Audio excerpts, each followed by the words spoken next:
Numbers. It's Oh, coming. God. It's happening. Coming. Oh my God. What Let's is see going if on? everyone gets. All right. So the chat is already. It's supposed to show in the stream. So let's see if it can show in the stream. Numbers. I can It's see coming. them. Yeah. It's happening. Oh my God. Coming. Oh my God. Oh my God. Chat is already. It's supposed. Uh-oh, there's a delay. Okay. Okay. Guys, in the chat, can you please tell us that you can hear us?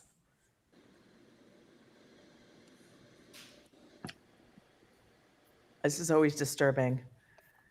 So it takes a while for them to actually hear us. Can you hear us in the chat? Okay. Yes, they can. What I can Yeah, see. They can? All right. Yeah, we can hear you. Fantastic.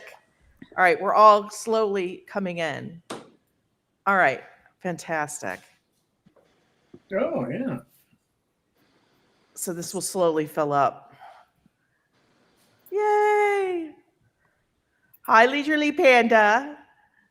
Hi, everybody. Okay, good. Everyone's saying hello. Let me just.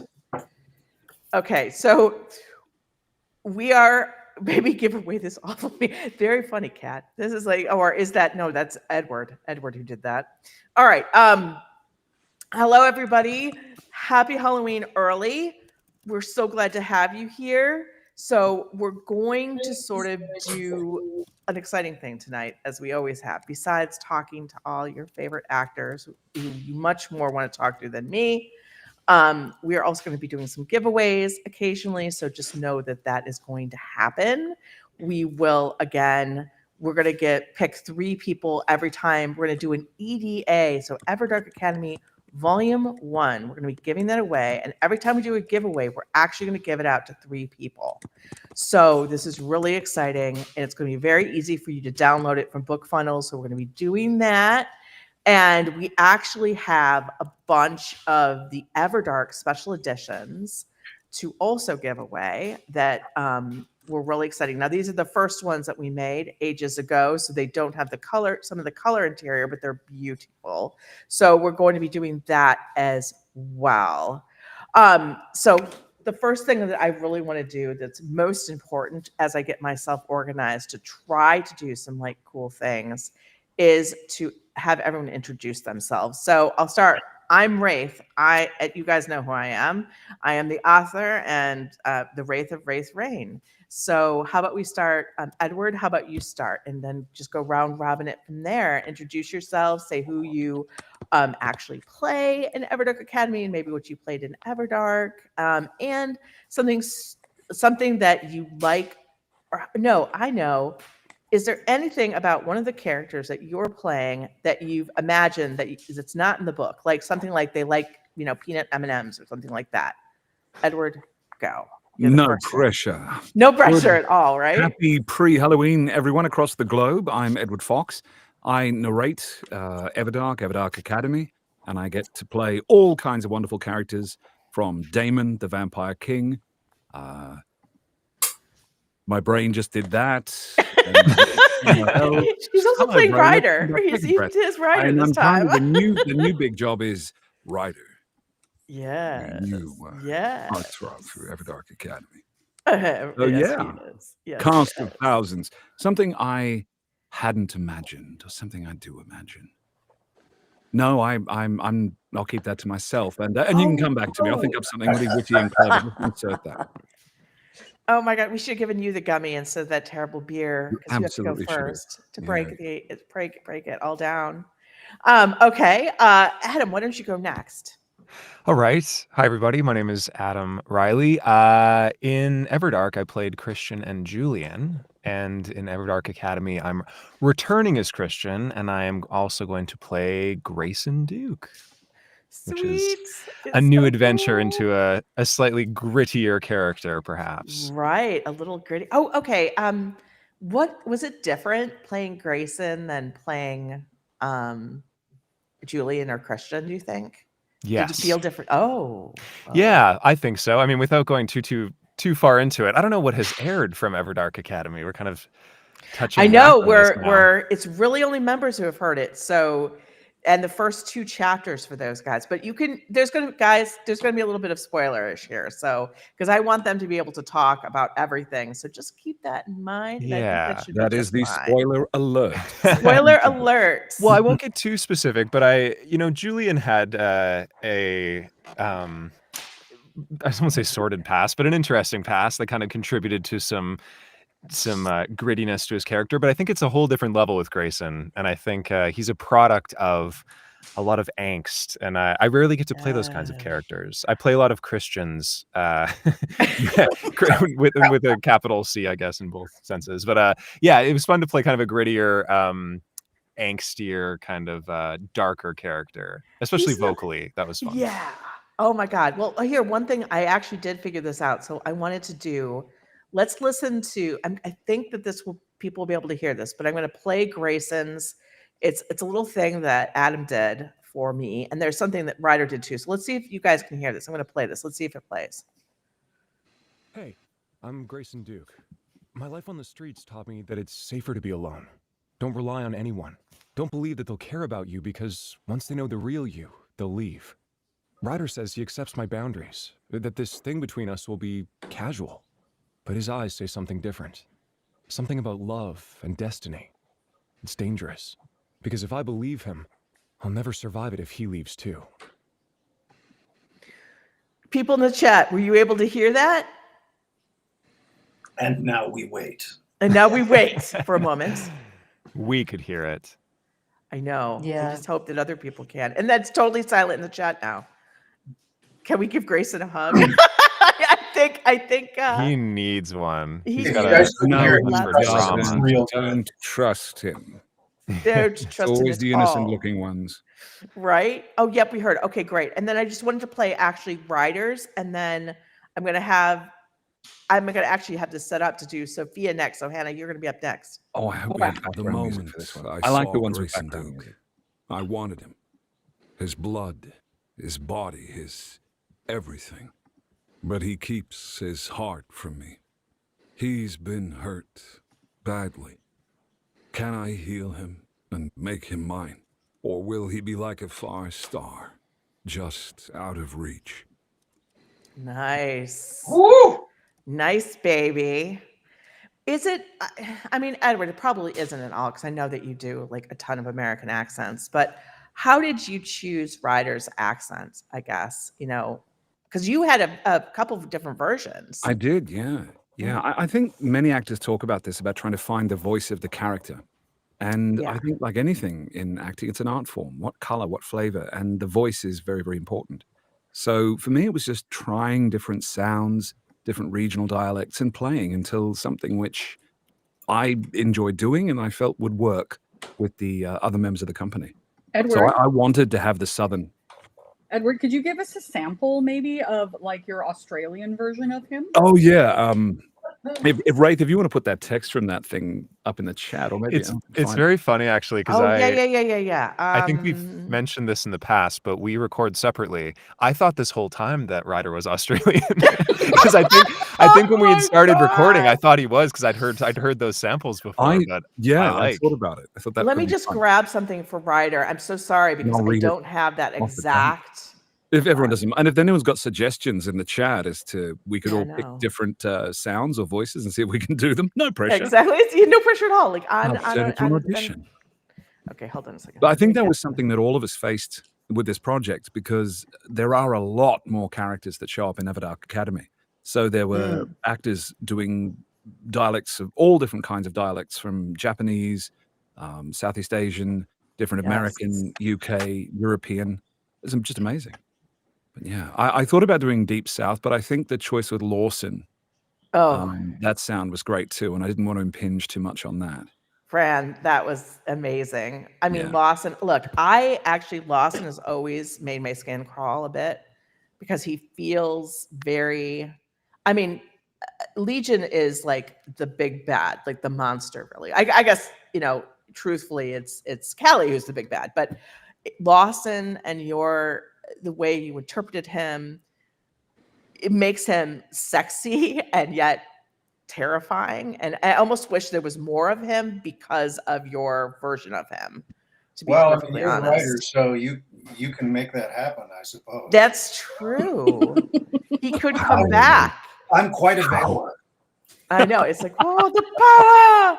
All right. I'm just trying to find. I've got Cat- something from someone in a Google Drive here. Maybe this is. Yes, this is I an think old that's sample. it. I'll leave that alone. I won't mess with that. No. Game EDA promotional material. Uh-huh. Oh, Ryder. No, that's not it. And that's not God it. damn it. We'll filter it. So I wasn't I'm like- sure whether I could do Ryder a bit like that. I thought maybe that wasn't going to work. He's Like just Blanche big. Devereaux. I know, like Blanche Absolutely. I thought that I do depend on the kindness of strangers, but that doesn't kind of work. I'm wearing. Is No. the hero everybody asked for. Yeah. Oh Nobody my wants. god! Oh my god! So we tried that one, sort of gone with the Ryder. That was thrown out pretty quickly. Oh my god! Yes, that. Oh well, yeah. You don't want to go too, deep South Appalachian kind of trail thing like that. I could have done right. Hey, Grayson. Oh, I know. I offered this one, and I think Hannah said absolutely not. Yes. Grayson, I'm inviting you to my lair. Oh no, it was far too moist. Wanna come It to was my far too palace? moist. No one wanted to edit that. No one wanted to edit that. No, that's so true. No, that one didn't work. I offered Irish, but I think that that Kurt jumped on that and just said absolutely not. He said, "Whatever you do, it's He not was like, Irish." You Go will drown not. yourself You in will the not Atlantic. do this to all For of those us. for those of you in the chat who don't know, Kurt is Irish, and even though I think he never uses his Irish accent in this series. He plays a lot of characters, but oh my god. So we're all very careful when we use our Irish accents around Kurt. Well, I know that we have at least one Scottish member, and she was like, "Please no." I'm like, but you were able to do it for. Look, you could have done. Lexus. Ryder could have been a bit like that. It could have done a little bit of that Scotch type accent for him. Right. Right. Oh my god. Right. So it could have been done. I so love that it. one squeaked. Oh, there's a dog. So we tried that, and then, but for the sound, wanting to give him, just some back-produced mumble ground warmth in the chest for his size, because he's written as being big, massive. He is massive. He's massive, I I wasn't think you allowed also, to do you that also one. you also gave a sample that was like Jason Statham. I did, I did kind of a, Yeah. sort of Dirty Oh, I London like sound. that. Yeah. I mean, I like them all, but It has its just moments. speaking as Grayson now, of course. Oh, of course. Of course. Like a whispered seal. Oh my goodness. All right, now let's go on. We're gonna do Sophia next. So hold on, let me play Sophia, and then Hannah, you talk about her. Hi, I'm Sophia Strange. The future is ours to shape and mold. I'll make sure that King Damon gets everything he wants. Oh, and I so get a kitty. Definitely at least one kitty. We know that she got at least one kitty. She got many kitties. Now that wasn't Edward, correct? Well, actually, it might be. This We have was a great filter for that. this was an alternative for Ryder that we thought was, just too sexy for words. Yeah, it's too much. What? There's a word for that. Oh my god. So obviously, Hannah, this is one of many characters that you played, and this is really Sophia had a smaller role in Everdark Academy, but she really was brought to life as the living anime character that she is by you with this voice. How did you come to this voice for her? Or, when you thought about her? Oh man. I mean, we had a discussion about who she was and in the world of Everdark, and you were like, she's like a real life anime character. Yep. And so I was like, oh, easy then, anime voice. Anime voice. There we go. My Little There we Pony. go. I'll use my anime voice. So yeah, I mean, for me, the challenge is making her sound so young because my own voice is that of a 45-year-old woman. But Right. I like working with different ages. Like I love playing like younger characters. I love playing like old dowager duchesses. Those are some of my favorite characters to play. So for me, that was the challenge was making her sound young but still dangerous a Yes. little bit. Like you just Yes. didn't know what she was going to do next. Unfortunately, she's kind of small in Everdark Academy. She doesn't come in too much. But Fiona also comes in, and she's more in my natural vocal range.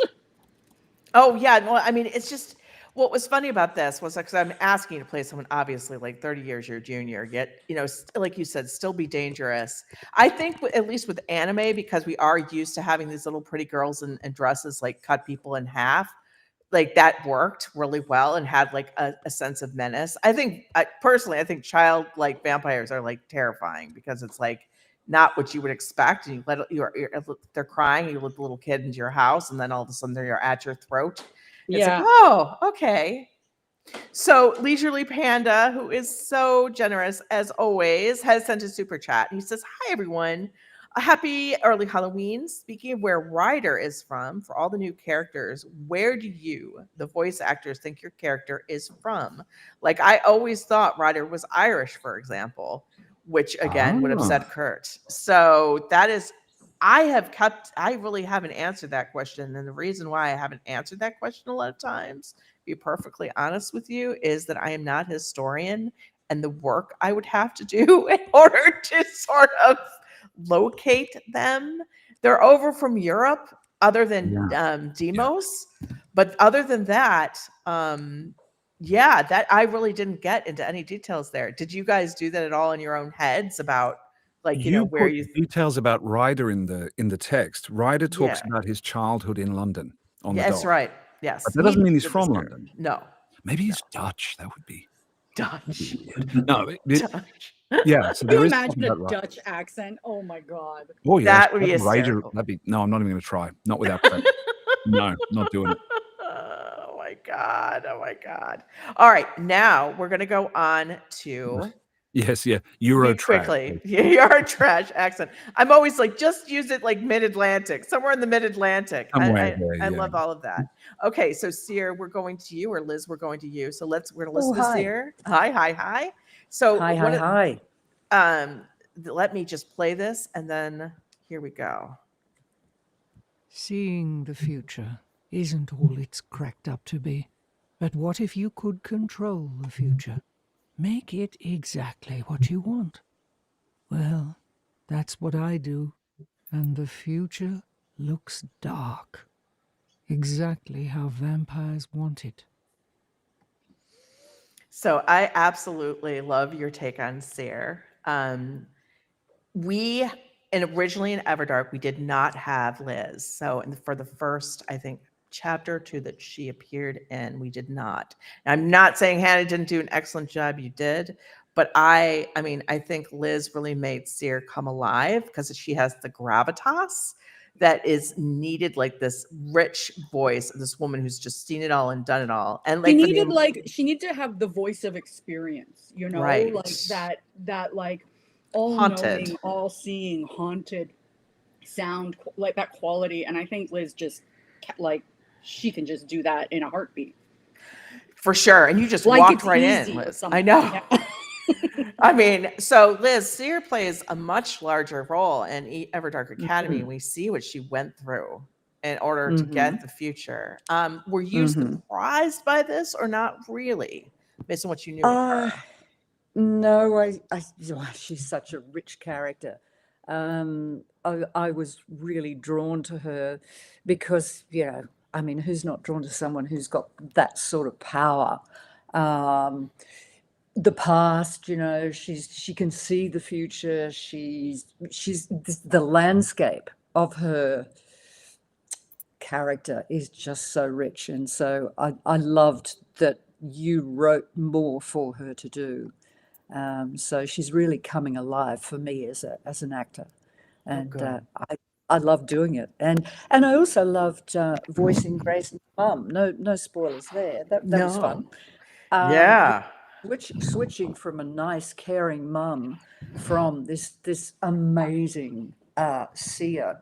That was fun. It was good. Definitely different things to hit up on. I think what I always was amazed about Seeyr is, and I think that this is like the hardest thing. Can you imagine basically like knowing what's coming, knowing some of it's really bad? I mean, just knowing and not being able to say anything. And I don't think I could keep my mouth shut. And that's like No. one of it's like, wanting to stop it, but knowing that, I mean, the only way all of this works out.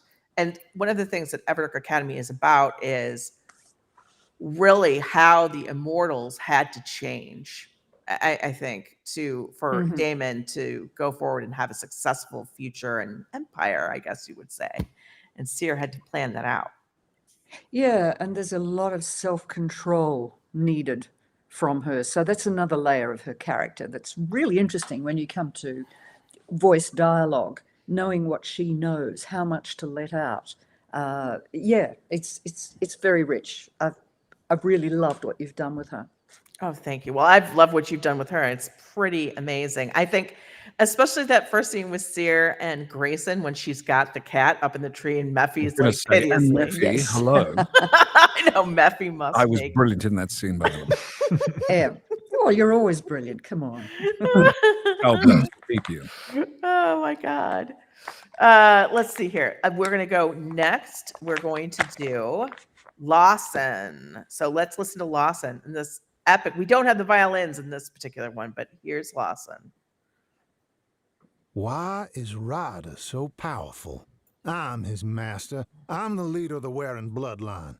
But they all took Ryder for leadership. They all look to Ryder for guidance. They all want him, and not me. Even Daemon. I can't allow this to stand. I have to make Ryder bow to me, or else. So we've talked about how, honest to God, when I wrote Lawson, I just, like I said, he got underneath my skin, and this voice really does it. So Bran, how did you come up with this voice for Lawson? Well, I mean, I think it's a lot of it's in the writing. It's you're able to dig in, as Edward said. You play around. You make sounds, and you go, what works, what doesn't work, and when you find the thing that works, it just pops for you, and you go, okay, it seems like this is the right place to be. This is the right place to go. I think that's all I have to say about that. I know. My understanding is that you actually do a lot of fun accents. Were there any others you considered for him before you landed on this one, or not really? Or could I think this one just came pretty quick. We didn't do much. I mean, Hannah was there when it sort of birthed. I think when we were doing it, I distinctly remember sort of we came into the room and it was our first session and we were both like, what are we going to do with Lawson? Yeah. What is it that is going to make him stand out for the audience? Because you guys don't, when you're reading it or you're listening to it, you don't have a visual. So our voices have to serve as your visual. We tried a few things. I think we did try French as well, but it just sort of Wasn't there a French-Canadian one, or did you do that for another character? He does that for another character. Yeah, so the French thing. And then I was like, well, why don't we try something like Southern Cajun-y? Because we sort of liked the direction the French was going. And, Bran just pulled that out of his ass. Like, honestly, he was just like, I got it. I know. In my defense, it's a pretty nice ass. Yeah. I thought there was, for me, when I read him the first time, I thought for some reason he'd be South African. That sort of white, because he's a lion shift. Oh, spoiler. As changes into a lion. And I was like, oh, that could be. That's another one of his accents. Yes. He's a lion shift. I think Bran's choice is superior. Yes, we should have made Lawson Dutch as well. That would have been. You know what? Now you say it. What about Belgium? I can't unhear it. I'm sorry, but like Mike Myers playing that character where he's peeling off skin and eating it. And yes, That's the only like Dutch accent I'm thinking of now. I'm like, oh my god, oh my god. All right, Lawson equals the villain. He does. Okay, let's continue on because I know lots of people want to ask you questions. I am just taking forever. So we are now going to do IEG. Let's try IEG. Is the actor? I haven't heard from him. I'm here. You're here. I'm here. Can you hear me? Now we can hear you. Excellent. Wait. I am here. That I have taken more than my fair share from this world. I have ruled my criminal empire in Japan for more than 50 years. Surely it is time to move on, move over, plan for my successor. But then the vampires revealed themselves to be real, and I realized that this didn't have to be the end. I could become immortal and more powerful than ever before. So a lot of, we had IEG show up in the first couple of chapters. He seems like such a sweet grandfatherly type. And then we find out he's actually a Yakuza boss. What did you think about that? I love that. That was awesome. Yeah. And you were saying earlier about, what kind of thing would these characters, be doing in their downtime as hobbies and eating and things like that. I think he's perpetually irritated because he eats natto. And if anybody knows what that is, yes, it's so gross. Fermented soybean. Yeah. And so that's what I think. But he's great. And he's always kind of gradually revealing a little bit of himself. And he's a fascinating character. And he's a tricky one. But very much enjoy him. He's dark and revealing gradually, which is nice. Well, he figures out, pretty much who Grayson is far before everyone else does. He's like watching, which is like, okay, all right. So that's how he gets in. Not to give any spoilers as to who gets sorted into what vampire house, but I was actually surprised that Edgy did not get sorted into the Seeyr house. It was a close one, but I call her May Reed. That's probably not how you say her name, really. In Ireland, I'm like one of these people. I'm like that fourth wing author who used Gaelic. Well, guess what? We have an Irish person on the line right now. All right, tell me how do you say the name? How do you say the name? Spell it for me. Maireade. Moira. Oh my God. Well, Myra. it's not going to be that when the oh my God. I'm convinced the Irish are faking that silly accent. Me too. That's it. I'm out of here. No. Oh, that's just this is so frightening. All right. So I understand, obviously, you're from Dublin, Ireland, but you actually lived in Japan and you speak Japanese fluently. I do. Well, no, I wouldn't go as far as say fluent, but I speak it reasonably well. And my wife is Japanese. Obviously, my kids are half Japanese, and I lived in Fukushima, Ken, for 3 years. Yeah. So oh my God, that's amazing. That was the biggest challenge of the character was trying to kind of hint at the Japanese accent without doing a caricature. It was very difficult to try and make him clear because he's been around for a long time. So I think it wouldn't necessarily be just Japanese. There'd be other elements in there too, Oh, exactly. One of the things that when I did EDA, so we talked about how there was such a wide swath of accents because really the original Everdark is far more Eastern European. I mean, there's just people seems to be from somewhere in Europe, somewhere, maybe somewhere in Africa, but we really didn't go broad. But we went really broad because I wanted to show at least a section that there are vampires in every single country, and they are every single age, and they look all different, and no one's going to be able to necessarily say like, oh, that 83-year-old man is completely okay, like they're one of us. They must be one of us. And he has the interesting task of saying, well, you've already lived 83 years. Why should you be turned when, let's say, a cancer patient, 20-year-old cancer patient shouldn't be? But the vampires are like, we want the Yakuza boss. Thanks. That's how we're doing it. Yeah, that's like, it's like, that is the plan. Cat, let us do a giveaway.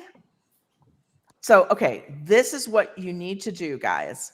We are going to give 3 copies away of Everdark Academy Volume 1 audiobook. So these guys, the first 15 chapters, that's beyond what the members have. They're only up to chapter 12 today.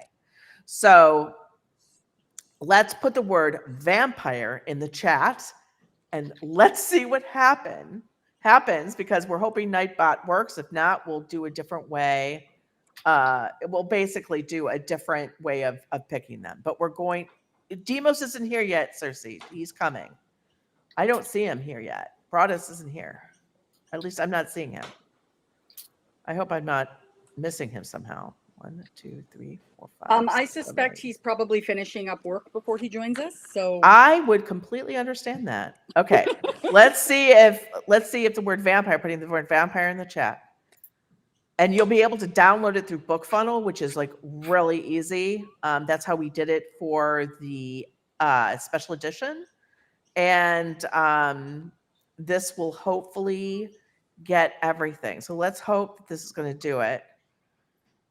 Kat, how do we know if it works? That's a fascinating question. Okay. Someone put werewolf. That's funny. Congratulations. Wait, we got one. All right. It looks like, congratulations at We Are the World. You won the giveaway, but there's 2 more that we're going to do. Are we, Kat, going to do that? Guess we'll find out. So We Are the World. What I need you to do is to go and email marketing@raytherain.com, and she will give you the actual way for you to get the audiobook. Now, also at Jewel4721, you were also a winner. Email marketing@raytherain, and you will get the first audiobook. Awesome. And the third one, Oniro181, you won the giveaway as well. So email marketing@raytherain.com.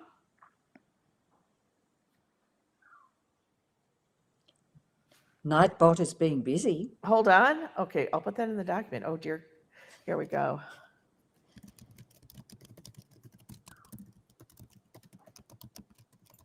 Okay. Awesome. We did it, guys. It succeeded. I'm so excited. I know we have like all the okay. All right. Okay. Now, I know that everyone in the chat, now that they're all settling down, is definitely going to want to ask you guys questions. But we've got some icebreakers that are sort of silly because that's the best way to go with you guys. God knows. So, all of you have been actors for a very long time, so I bet you will have something.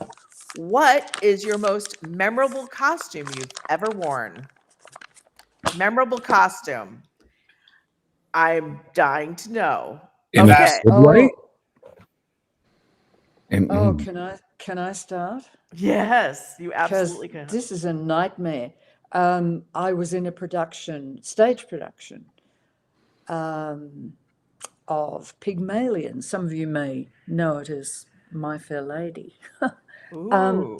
And the design was absolutely wonderful.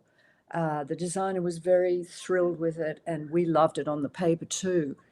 But when we actually got into it at the first costume call, you couldn't sit down in them because it was all sort of boned and so tight. And it was an absolute nightmare. So this was a case of a designer who didn't design for the body.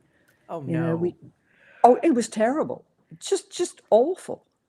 So once you got into these costumes, you could not sit down. You could not breathe. Sit down. Well, yeah, it was all sort of, yeah, because when you're in period plays, often if you've got a designer who's really keen, they will go back and they will get the original patterns and they will, cut costumes for the female body in, say, the 19th century, which is very different to the way modern women move, and simply because they're not constrained. You know, we're in jeans and t-shirts these days, Oh, and sneakers. it And is you have just to learn totally. how to move completely differently. And this one, we eventually learned how to sort of back up to a chair and just sort of sit down vertically. But even that was painful. So, you know, God. am I so grateful I live now? It Yeah, reminded right? me that reminded me. I did a similar to Liz. I was doing a period show, Elizabethan, and the costume designer at least built the costume a bit lighter than it would have been with fewer like underneath things, but it was so heavy that I would get bruises on my hips from Ooh. the weight of the costume, and because the costume is corseted. Or there was, yeah, it would basically, the whole costume would just weigh down onto my hips, and then after like 3 hours of being on stage, I'd have bruises. I had bruises for a whole month wearing that costume. Yeah. Ow. Yikes. Ow. We suffer for our art. Right? Well, I remember I think on like the BBC, they did this thing where they had these people live as if they were Edwardians. And the That's wife right. who was Yeah. doing it, I don't know if you were, anyway, they liked it a little bit too much. But one thing she did say was that she lost weight because she literally could Yes. not eat. Oof. Yep. Yeah, and she was like, you had to lie down because literally you were like almost not hyperventilated, but unable to. Oh, and the other thing is you can't wash these costumes or clothings. Like they're not Oh, Yep. washable. Yep. So it like after 3 hours of sweating every single night in it, they'll spray it down with like this vodka alcohol mixture to try to like Yeah. kill the bacteria that's living on it. But there's no oh, washing it. There's no dry cleaning it. It's Yeah, and just everyone oh, smells that. like a math teacher's break room from high school. And everything is made of no. The sort of cocaine rubbing and alcohol gold. smell. Hannah, I was in a production of A Doll's House, and again, the designer decided to go authentic, and it happened to be in summer, and we were in wool and corsets and undergarments, and at interval, I had to strip off and change into new undergarments because I was just sweating through. And yeah, I lost weight too. I suppose that was the upside of the whole thing, but I can't even man, imagine you know, that in Australia on top of everything yeah. else. Oh my God. Yikes, yikes. Do you think, I mean, also, I guess we have to add the same because Leisure Panda also sent another one. Dearest cast, what would your characters dress as for Halloween? Edward, please include Damon and Balthazar, and Adam, please include Julian and Christian. So, okay. Well, Sophia's going to be obvious, kitty cat. Yeah, and kitty cat. What would Seeyr be? What would Seeyr dress up as? She would definitely dress up. She would do it. Oh yeah, she would. She would want something that is incredibly elegant, something you could wear to the Met Gala, and it would be with lots of black crystal. Oh yes. Yeah, Oh bling. yes. I reckon. Yeah, It should be like a something fairy really godmother type wild. dress, something wild. Oh, That would be awesome. oh, the evil fairy godmother, The evil fairy godmother. Yes, I like love it. Maleficent. Maleficent, yeah.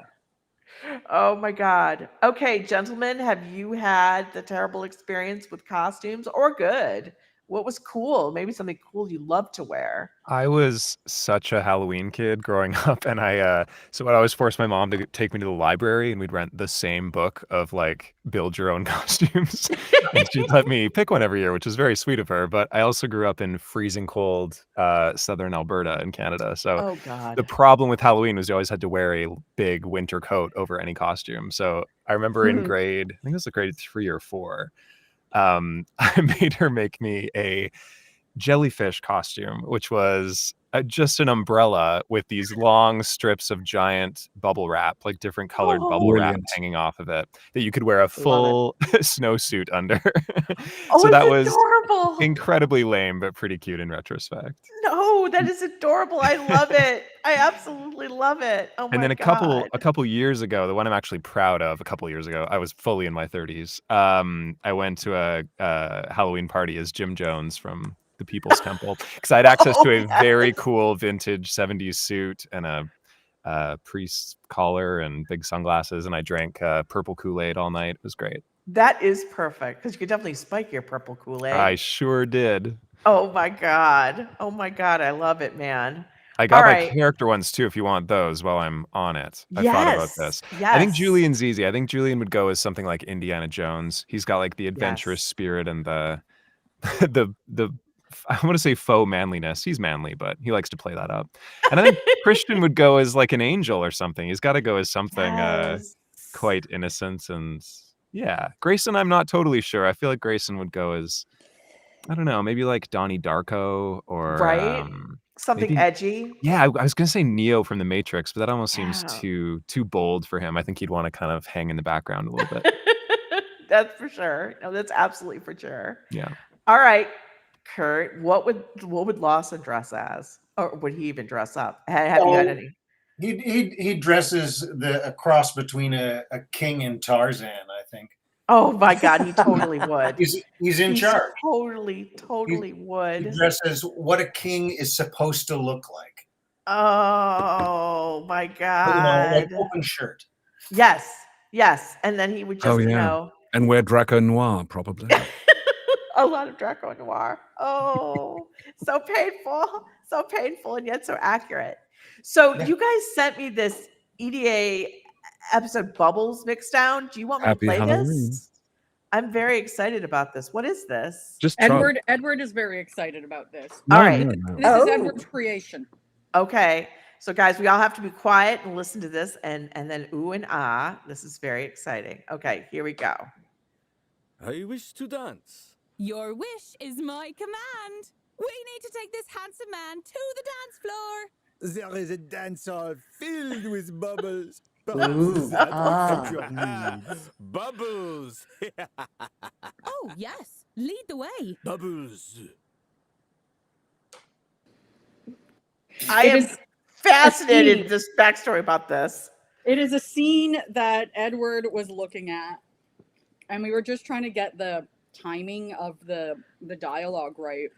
And Edward was lending his actor's ear to it, and it came out so well. I think it's our favorite sort of scene from the entire book. I know it's only like a tiny little thing, but that's how much work goes into this, guys. It takes hours, even just to get like the timing right on an exchange like that. There were only 3 actors doing those voices and just 3 characters, and we spent like an hour on it. That's wild. I love it. This will be the, and consideration for the Emmy will go to Bubbles. They're enjoying this. This is so cute. This is so Yes, cute. the Yakuza boss being delighted by a foam/bubble party on a dance floor under the influence of jello shots and mind-altering substances.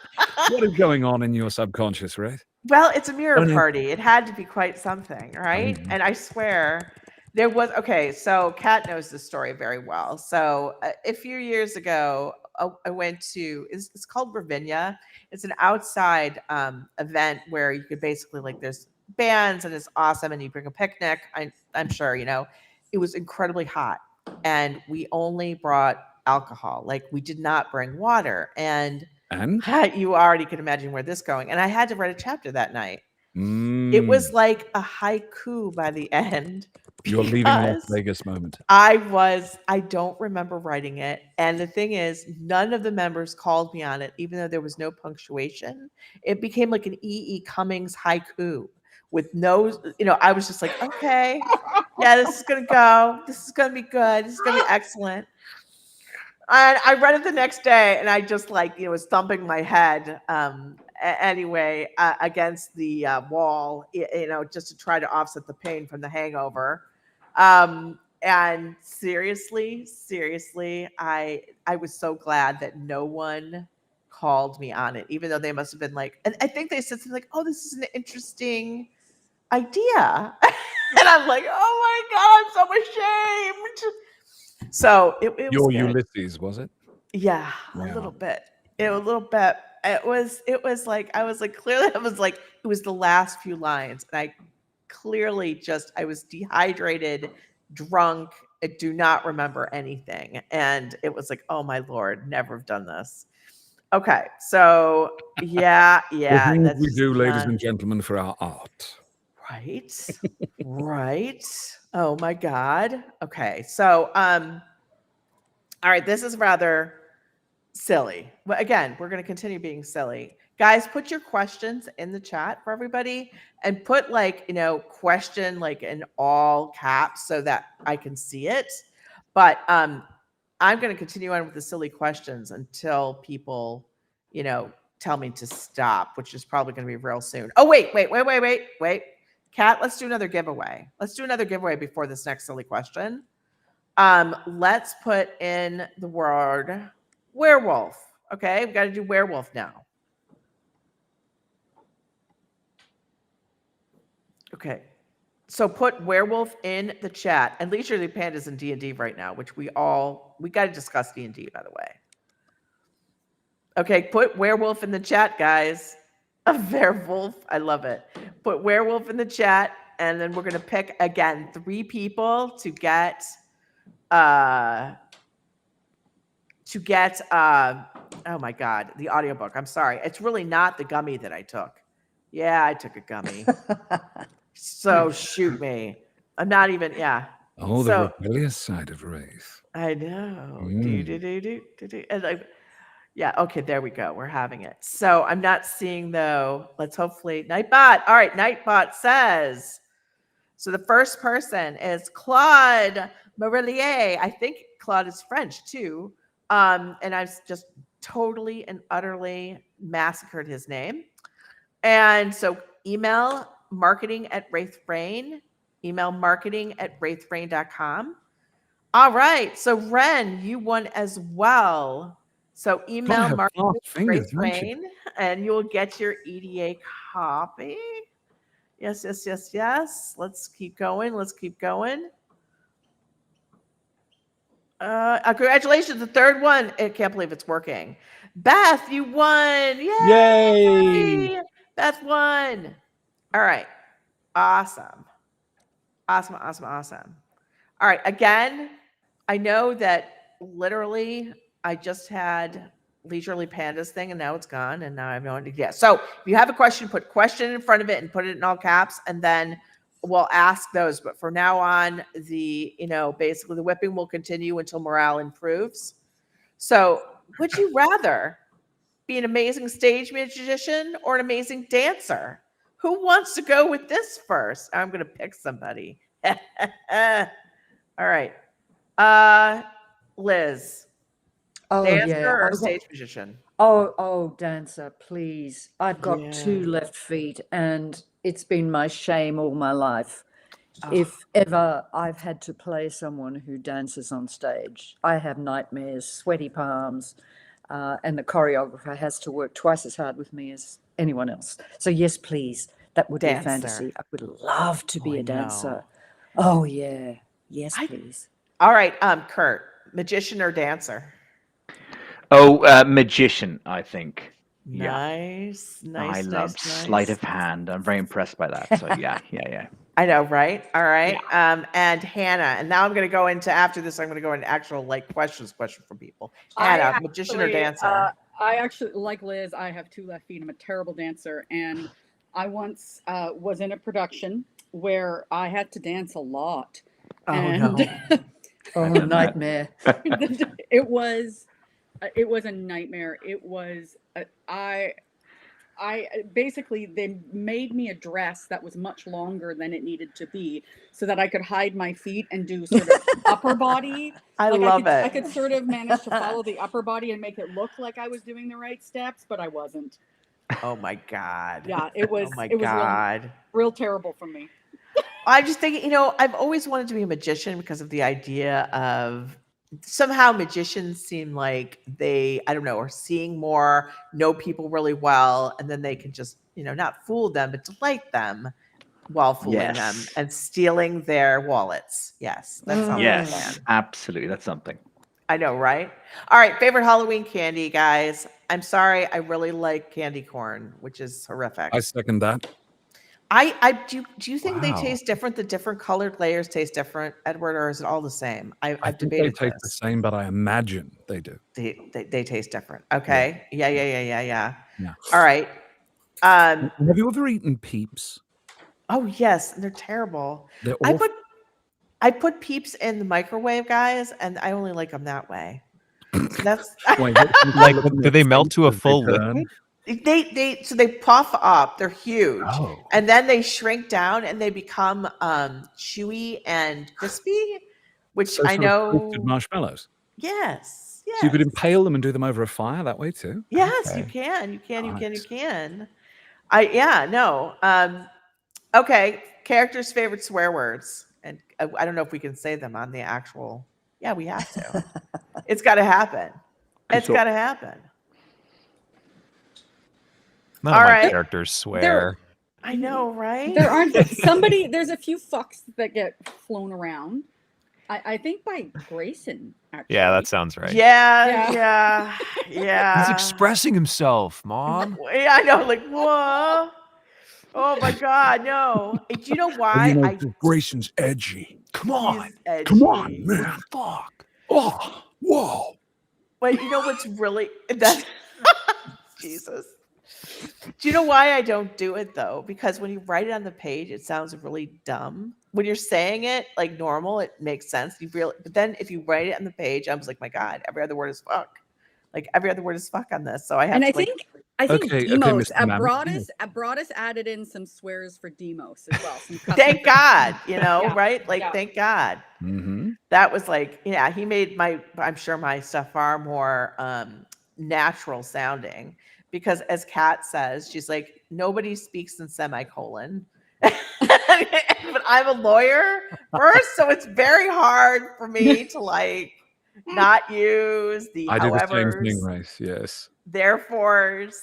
I know it just doesn't do it. At least you don't go dot, dot, dot.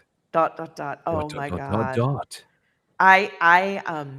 Someone actually called me out in a review on one of my books where I was doing pauses way too much in italices for emphasis.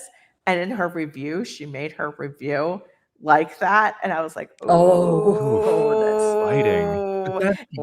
That's it was But the cruel. big- It was on point. But you know what? She still gets 4 stars. So I guess I can't complain. I was like, I'm sorry. But to that person, if you're in the chat, just on some off chance, I changed my writing because of that. Because I was like, oh my God. Yeah. But you know, punctuation can be really useful to a voice actor. I mean, I've always thought that it's useful to someone who's reading a book silently, you know, just gives the eye a chance to pause. But for a voice actor, that can often mean a change of thought or a change of attitude or, hey, I want to add something to what I just said. Playwrights still use lots of semicolons, colons, Yeah. ellipses, and pause in brackets and italics. Yes. Yeah. And you know, actors sort of go, oh, okay, right, we're doing one of those, are we? And you just get used to their style and you adopt it to tempo, rhythm, pauses, all those things. Yeah. So it's helpful, particularly for cold reads. Oh, I bet. Because my brain's just gone to the original punctuation, which was specifically only for reading out loud. And colons, semicolons, demicolons, and even question marks. You were supposed to read along with it, and you would count the dots. Was how long the pause was. So one dot is a short pause, 2, 3, and then question, the rising tone. It was all very funny. Oh my God, yes. And there's even a piece of punctuation for irony or when you're being sarcastic. Oh, what is it? Oh, is that the joke? No, That is. He's looking it up. I can tell. No, I'm not looking it up. You can look it up yourselves. Now we're all like, we're like waiting for this, and it's Look just it like, up. oh It's great man. fun. Yep. Okay, I don't think Hannes, it's on though. it's just I know that you're gonna have to leave us soon. If you could design a video game based on Everdark, who would be the main character, and what would the gameplay be like? I personally think it would be Sophia chasing kitties, and if she got as many, a platformer. I have something a little different. I think it would be. I'm sorry for saying this so wrong, Ash, because everybody's pronouncing it Maraid. I think it would be from her point of view. I think it would be much more interesting, and it would be like more like in the Harry Potter style, where it's like she's a new student at the school and she has to make friends, and then she has to be sorted into she has to be picked by the vampires to be in the house, and they have to like do tasks and stuff like that until she gets chosen for the house. I think that would be the game. I love it. Well, one of the things that I guess has been really disappointing, I never played Vampire Bloodlines, the first game, which was an RPG that came out ages ago. And I guess they just did the second one. And I was watching a play along, and it's actually more of an action RPG. You don't get to choose all the things. And I think half the fun of playing a vampire game is picking what kind of vampire you would be, what kind of powers and what kind of things you're going to do. And I guess people are really disappointed by that, even though the game is actually pretty fun, because they lost that part where you get to actually, whatchamacallit, Jesus, I can't say the word. You can actually emote and figure out who you're going to be. So I get that.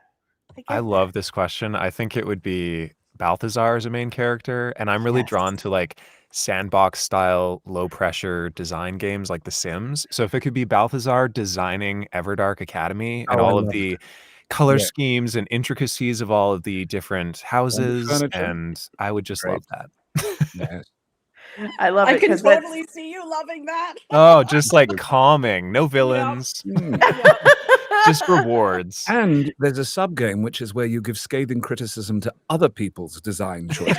Exactly. Yes, that's exactly a game where you it. just say no. You just say no. Oh, with those buttresses? I think not. So Liz, this is a question. Yes, Balthazar's Magic Castle. I like it. It's absolutely something that would be good. What advice would you give yourself what advice, I guess, would you have given yourself when you first started voice acting? And I know you teach and everything. You and Edward teach. I don't know if other guys teach also. Some of you do. Yeah. What advice would I give myself? Oh, trust your instinct.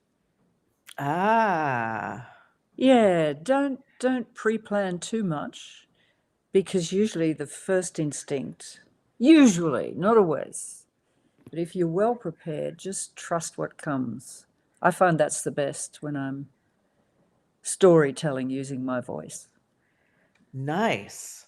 Okay, yeah, that makes sense, that you're just what fits in. All right, yeah. Yeah. The one thing that as an author that, I definitely think I improved in my writing between Everdark and Everdark Academy. By Everdark Academy, I knew that it was going to be read out loud. So I'm just thank God you guys make it sound better than it is. Because I'm oh, that's really stilted dialogue, and nobody speaks that way at all, ever. What have you done here? But you guys make it sound good. Oh, nice. Sounds like many of the scripts I'm sure we've all encountered on. Oh my gosh, yes. Oh yeah, I've just finished voicing an audiobook for an independent author, and it's her first time for audiobooks. And wow, the difference between someone who knows how to write for the voice or who is aware that it could go audiobook eventually. Amazing. You get these breath busters. You'll get a sentence that goes on for 4, 5, 6 lines. Raythe doesn't know anything about that. Shush now, Edward. No. But the thing is, you have to learn how to accommodate that, because there are a whole lot of ideas and images and changing feelings within that one long series of words that you have to make work and make it sound as though that's the way the character is thinking and responding. So, but yeah, it's really interesting. An experienced writer and someone who is just sort of starting out, it can be tricky, but we make it work. And if you've got a good editor, and we know we do, then it's easy peasy. Yes, yes, yes, yes, yes, yes. Okay. Oh God, I got to the bottom of the apple pie ale. I'm sorry, I had to read that. There was residue. Don't read it out Oh, loud. It's oh my private. God. I'm sorry. I had to. I had to Oh, because the word residue. yes. I'm sorry. All right. What? Here's one. What is your favorite role you ever played? If you want to say, because I know some of you can't say because you're actually and people will have seen it, and therefore, well, can you describe the role? Maybe not say the character's name or whatever, but maybe describe the role. And if you say something like, he was heavy breathing and Darth Vader, I'm only kidding. So, Adam. Sure.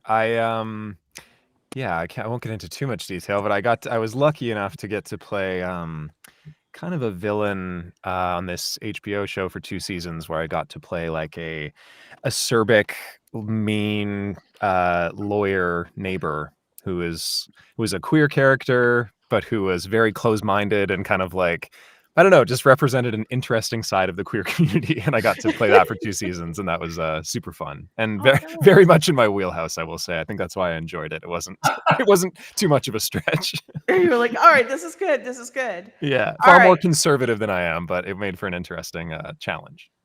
Well, Bran, I know that you spent the summer acting in a Shakespeare festival. Was there a character that you played this summer that really spoke to you, or is a different character outside of that?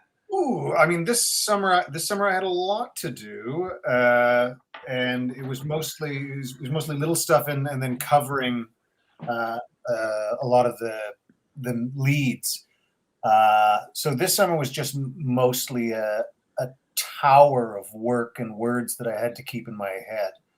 I got to play Lenny in Of Mice and Men. Oh wow! Okay. On stage a few years ago. That was a lot of fun. Yeah, that was just one that allowed me to really play to my strengths, and just open-hearted, dim-witted piece of emotion. I guess basically got to be a 4-year-old again. Nice, your inner 4-year-old, guys. We all have to do that. How about you? Making outer 4-year-old. Yeah, you're like, speak for yourself. I'm an outer 4-year-old. Kurt, how about you? What have you played recently? Or not recently? Well, not recently. I loved playing a kind of a slightly corrupt cop in an Irish Martin McDonagh play a few years ago. And I don't know if anybody know Martin McDonagh. He's a very dark British-Irish playwright, and he wrote the Banshees of Inisherin, and this one was called The Pillow Man. It was I had a really fun time playing a kind of a dark and nasty cop in that, but it was great. I loved it. Yeah. Oh, that's brilliant. Because it was really funny before you got on, because we didn't know if obviously you didn't get a chance to play an Irish character. Mm-hmm. Do you alter your voice at all when you're playing these characters, or do you use your natural? I alter my voice. Yeah. Quite a lot. I've actually had the pleasure of working with Kurt on another project where he did a number of Irish accents for us. And like the variety and the specificity he was able to manage was really impressive. And we didn't want him overshadowing the main cast with his sexiness. That's right. That is right. Just before I leave, I've played a lot of roles that I really love, but there's one role that I have not been able to play, and it is the only role I've ever wanted to play. I swear to God, I became an actor. This role was almost written for me. There is and Kurt Mate reminded me of it. There's a play called The Playboy of the Western World. It's an Irish play by John Synge. And there was a small character in it called Sarah Tansey. That is the role that I was born to play. Oh my God. Oh my God. Yep. And I'm going to sign off on that. If anybody ever wants to produce that play, I'm your girl. Thank you so much for being here, Hannah, and setting this all up on the other end. Thank you. Have fun, guys. I'm sorry I have to leave early. Thanks, Hannah. Bye. No worries. Happy Halloween. You too. Happy Halloween. Bran, do you want to tell them what covering another role is? I'm just think that there's probably not appreciating how much work that actually is. It it's understudying. So it's when one of the other leads goes down or needs a night, gets sick, stubs their toe, has Just a vibes. health day. Yeah, just I get to go in. I got to go in once this summer, and I put on their costume or as much of it as it fits, and then I go out and do the part. Sometimes with 2 hours notice. Sometimes you got a day. I only had to go on once this summer, but I had 3 hours notice the day after I moved. Oh my God. Put down the boxes and went down and tried on shoes until I found some that fit. And went on. Have you ever had a situation in a live theater performance where you've forgotten lines? And what do you do? How do you, or do other people Panic. help you? Yeah, panic. Yeah. Well, because we all have. I'm a pro, and I learned this trick from another old pro. If you forget your lines, you just look at the other actor and give them a condescending look, and everyone thinks that they forgot their lines. Yeah. That actually happened to me, Bran. That actually happened to me. No, I love it. Wait a minute. Have we done a show together? It happened to me too, and what was hysterical was I just did the same thing back. Yeah. And it became a standoff with me with a big shit-eating grin on my face because I knew what the next line was and it wasn't me. And you're like, yes. And I was being a dick because that's very unprofessional, ladies and gentlemen. The show. I love it. I love it. Just hop at it. Just jump ahead. Well, we actually started improvising and talked about, I don't remember what we talked about until we got back on track again, and talk about sweaty palms. But yeah, the other guy forgot his line, and he turned to me and, well, yes. And you're like, thank you. What do you have to say for yourself? Back to me, I'll just keep going. It's all just good. keep going. And his eyes were terrified. He looked so calm outside, but he was bleeding inside. We got there eventually. The other good trick is to just turn away and start making yourself a drink slowly. Right. As your brain is like the squirrel chasing its tail, like, what's next? Yeah, it looks line? very What's dramatic next as you slowly take a sip and stare out and listen to the wings for the prompt to whisper your words to you. I know, like, please, God. I think this is an interesting question because this may be someone who doesn't know how this all works, because a lot of people think that all actors get into a room for a performance like this and you read the lines as they come, like you're live streaming it, like you're doing it. But that's not how these audiobooks come together when there's multiple actors. Edward, could you explain how does this work? Because they're thinking that you all get in a room together, which That would be so much wonderful. fun. It would. Oh yeah, it would. It is great to work like that, but the space required plus the tech, because all the mics are listening. So if everybody's got their own mic and they're all open, then you get bleed over. And when people get excited, like Bran, it bleeds. So you also need techs running the session live and mastering. So it is a lot of fun and a lot of money.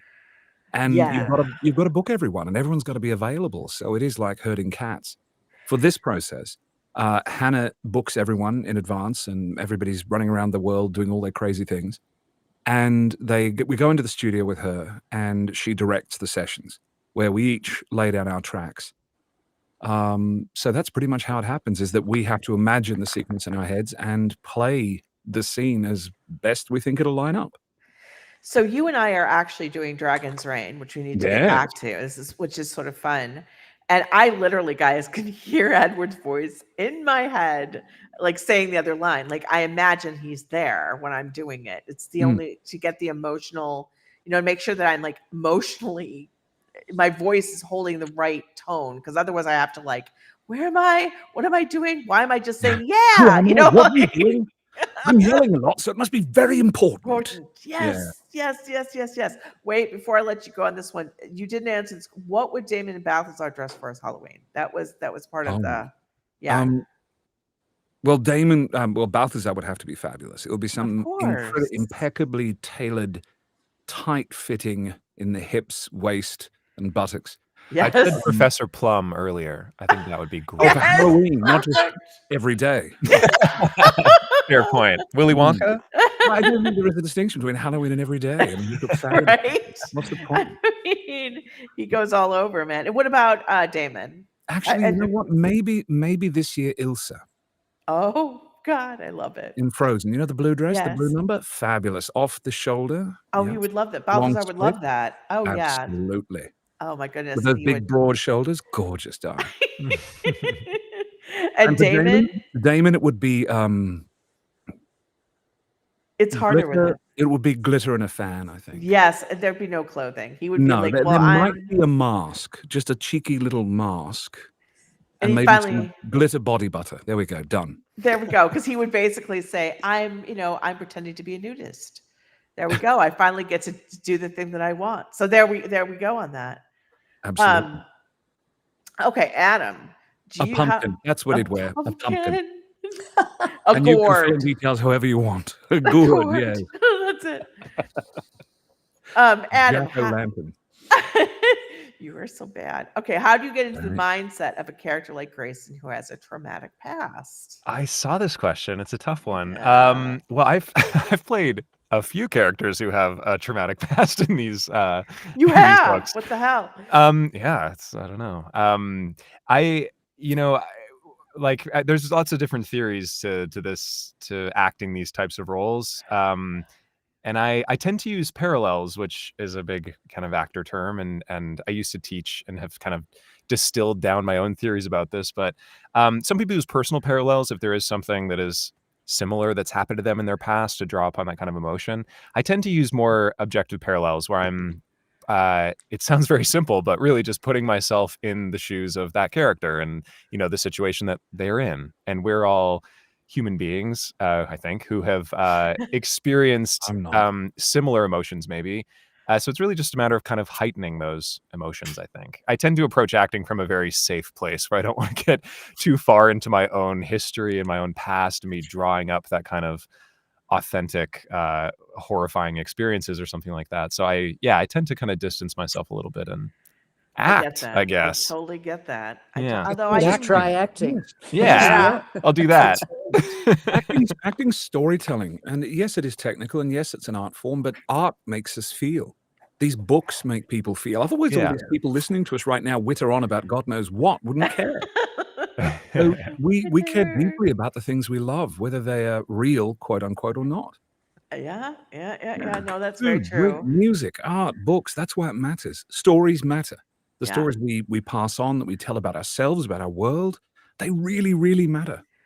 I think what surprises me is probably they matter more than most anything else. Even like just being together. It's like it's an interesting thing to think about it that way. Well, I really love all too. we I was have, gonna. oh, sorry, I'll shut up now. No. I like that even in a fantasy novel, it's still dealing with very real human emotion and human truth, and it's such an opportunity for listeners, but also us as actors, to kind of experience these things at a safe distance, right? And for Right. for people to be able to identify with these characters, even though they have some horrifying pasts potentially, it's a cool thing to see that play out and to hopefully see these characters interact with those things in a healthy way and kind of work through them and process them. Because then we all get to kind of learn about ourselves, I think. I always say I do method writing where I sink into the character that has the point of view for that chapter, and I'm like, I oftentimes I have no idea what they're going to do, but then it's just like it just comes to you. I think and it's you get to like you said, you get to experience 1,000 lives to be different. What would Totally. this be like? Yeah. My favorite stuff to record in Everdark was Christian's abuse storyline because it's so dark, but watching him process it and mature through it and grow as a character was such a hopeful thing. So even though it's very dark and very potentially hard to listen to for some people, you get to see this vulnerable, fragile character address this thing head on, and again at a safe distance where everyone's gonna be okay.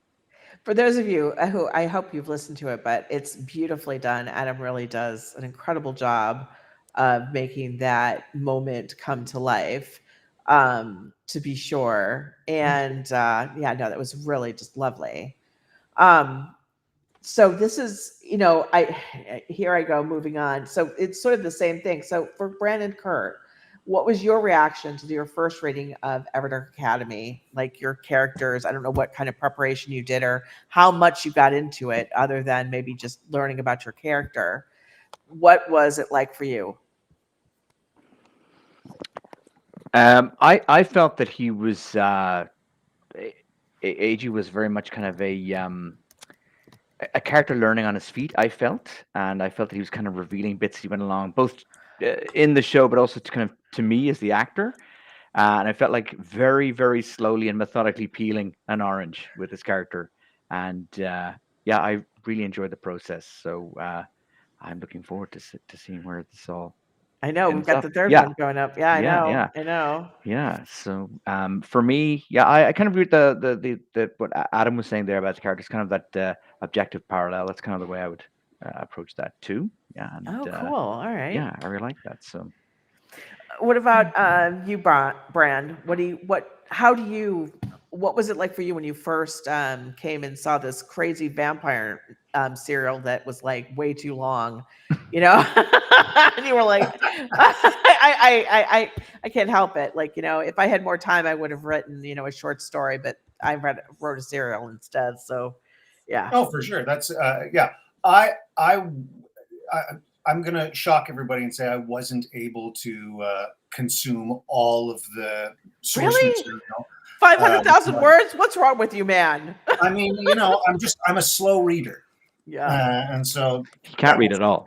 Yeah, and I was waiting for the audiobook to come out to catch up, and then I got to work on it. So yeah, I'm gonna echo what Kirk said and Adam. It's about objectives and going what do I want here? What's the character want? How do I get it? And then jumping off of that and going, what's the funnest way to do this? What's the most fun for the listeners, and what's most fun for me? And that's really where I find the most surprising stuff that we end up keeping. Wow. Okay. All right. I love it. Okay. This is, you know, we're getting a lot of Irish questions because we're all like, damn it, now that Maeve Reed is not Maeve Reed, I don't even know, you know, anyway. Does anyone like or indeed know the Irish traditional Halloween food, barmbrack? Do you know this? Is it real? Yeah, it's like a kind of a cake, and you put the ring in it, and if you're lucky, you get the ring, and as long as you don't swallow it and die, which is possible, you will get married or have great luck that year. So barmbrack's a big deal. It's been around for years. Yeah, centuries. Yeah, Nice. It's like a nice, king nice, cake in nice. New Orleans. That's Oh, so really? Okay, true. cool. That's so darn true. So we did have, hold on one second here. Okay, this is, and I want you guys to come in here too. Just, I think that even though this is a question about writing, so the question is, this is for me, you know, what advice would you give to someone trying non-traditional writing like serials? So one of the things that's been so incredibly freaking exciting about how, you know, the internet and just like the world has been open to more independent authors doing things that are non-traditional. And I'm sure in the acting space, you're experiencing this as well, where suddenly, if you can put it together, you can put it out there and you can find an audience, no matter how small or how large, you know, all this kind of stuff. And so honestly, you can write serials and put them on Amazon like I do in 15 unit batches. You can write serials on something like, you know, Ream, or there's like Royal Road, or there's Patreon, or all of these types of things where you can basically do non-traditional formats. Like not every book needs to be 80,000 words. And that's nice because they would charge them less when they're printing it. So I think that's what I would say to you is like, look for those areas. You can really do it in anywhere, to be honest with you, but it does serve well if you can, you know, starting off on Royal Road or something where you can, you know, bring people in, and then, you know, basically you can have them pay to read the rest. You've got anyone in acting. Have you found that this has opened up for you, or, you know, has it been good, bad, and different with, you know, people being able to basically make more independent stuff? I know obviously it's more expensive than the writing part, but any experiences with that? There's definitely we're in a phase right now where there's a major kind of shift in the types of opportunities that are available to us. I can speak for myself, but I don't know if anyone is aware of verticals. That's a new thing in our industry. There are whole apps dedicated to vertical videos, which are essentially like minute-long soap operas, and you purchase them by the episode. And for a long time, they were non-union jobs, but there were a million of them because Mhm. it was essentially a dedicated app you could get, and the app would produce, hundreds of these episodes, and they're pretty lucrative. So there's a lot of non-union actors snapping those up, and they finally made their way to Canada, and they're figuring out, through the union how to get those done. So to me, I always return to more work is always better. People have some judgment around these things when they're seen as, not prestige art or something like that. But, you know, if you get an opportunity to be able to express yourself creatively and potentially get paid for it, what a thrill. So I'm always of the opinion that more is better. And also for me, it's just been that with direct access from producers to the creative artists, which would normally have the gatekeepers of casting and agents and all those sort of things, there are more opportunities for me to do work that I'm actually interested in. In that, here where I am, there's only what's available. So I may not get to play a vampire lord who's incredibly attractive and witty and wonderful. So I really like the fact that there's also a democratizing of the creative spaces with people writing, creating audiobooks, Yeah. animation, things like that. And I think the rise of technology, it's just new technology. We didn't have, ballpoint pens once upon a time, or typewriters or microprocessors. And if you can imagine that. And now, with the quality we are capable of with, the device in your pocket, it's possible for you to go out and create the work you'd like to be part of. Now, if you can monetize it, that's a whole other thing. Right. Um, Right. and that's actually, that's the tough one. But I think it's wonderful, and I think we should embrace it. And remember, it's about telling good stories, because for me, the verticals aren't good stories. They are, for the most part, they're crap. But crap can be fun. I Oh mean, yeah. Peeps are crap, and candy corn's crap, but I enjoy it. I know it's really good. I think this is like one of the exciting things was when the Kickstarter did so well, and we realized like, oh, this is people are willing to invest in a lot of things. One thing we wanted to do, but was out of our price range a bit, but not necessarily not something we can do. So I know that you guys have voiced cartoon characters or anime characters or all this kind of stuff. So we had Video actually games as well. yeah, we Yeah. actually wanted to do like, what would it cost to have an animation done, and what would the cost be? And we were able to actually talk to a bunch. There's a lot of them, like ones that, do stuff for Disney and Netflix and all of that, where it was priced. I mean, it was still crazy, like, 15 to 25,000 for like, 5 minutes, 10 minutes. But, like that was like, but we could raise that. And I was like, because we wanted to do something like a Dragon's Reign and or Everdark, like little cartoon. And then the thought of being able to have you guys being voicing your characters in that. And then depending on how much we made, and we're able to make like a bunch of them, like a whole like episode. Can you imagine like a 20-minute episode of Everdark or Dragon's Reign? Fantastic. Yeah. And I, in the past, not that long ago, there'd be no way I would be able to ever even talk to you guys, let alone people in them too. I mean, this is like opening up in ways that it's so exciting, and really neat. Absolutely. And work leads to work, because you've got runs on the board now. I mean, I just want to say for the record, anyone want to put in the chat how many words they think Lord of the Rings was, and whether Raythe has exceeded Lord of the Rings, including The Hobbit? Yes, I have. Yeah, you have. I have. That's I totally amazing. have. That's amazing. Oh my God. Yeah, it's hard to, when you start things like this, you have no idea where they're going to go. And it's very exciting. And there are projects that are being developed out there that were rewritten versions of fan fictions, of Yes. other people's fan fictions, Yes. which just makes me think back probably to, the ancient Babylonian stories were probably fanfics of earlier ones. Earlier ones, yeah, I know, right? All right. I don't know if you're speaking of Alchemized, but I am. I have mixed feelings about it. I'm curious what the chat thinks of a lot of this fan fiction that's still being admittedly sold as original work. I don't know if Joanne has gotten any more money, but I bet she has. Mhm. But Yeah. I'm talking about film series Film it. adaptations Oh, of yeah. things Yeah. too. Yeah. All right. I think this is really funny because I don't think they realized that you were not playing Julian anymore, Adam, in ADA. Oh boy. You know what? Honestly, I don't know that I've heard the new Julian. I mean, I know who it is, but What's the so it was people. Julian sounds slightly different. It's still very good. What is the reason behind the voice change? Because we had Adam doing Grayson, and Christian, and it was just too much. It was a lot. I mean, only Edward can be overwhelmed with 12 characters. Yeah. that's very That's in my true. contract, I believe. And if I don't Exactly. get I it was right, I like, get beaten. so that is the way. Also, Edward, I'm going to take this as a slap on the wrist. It is to me. People are asking when more Dragon's Reign is coming in. I said I have to record. I'm doing it in my closet right now because I'm getting a space built. But that's why we are way behind. We are way behind. It's me. It's not you. All right.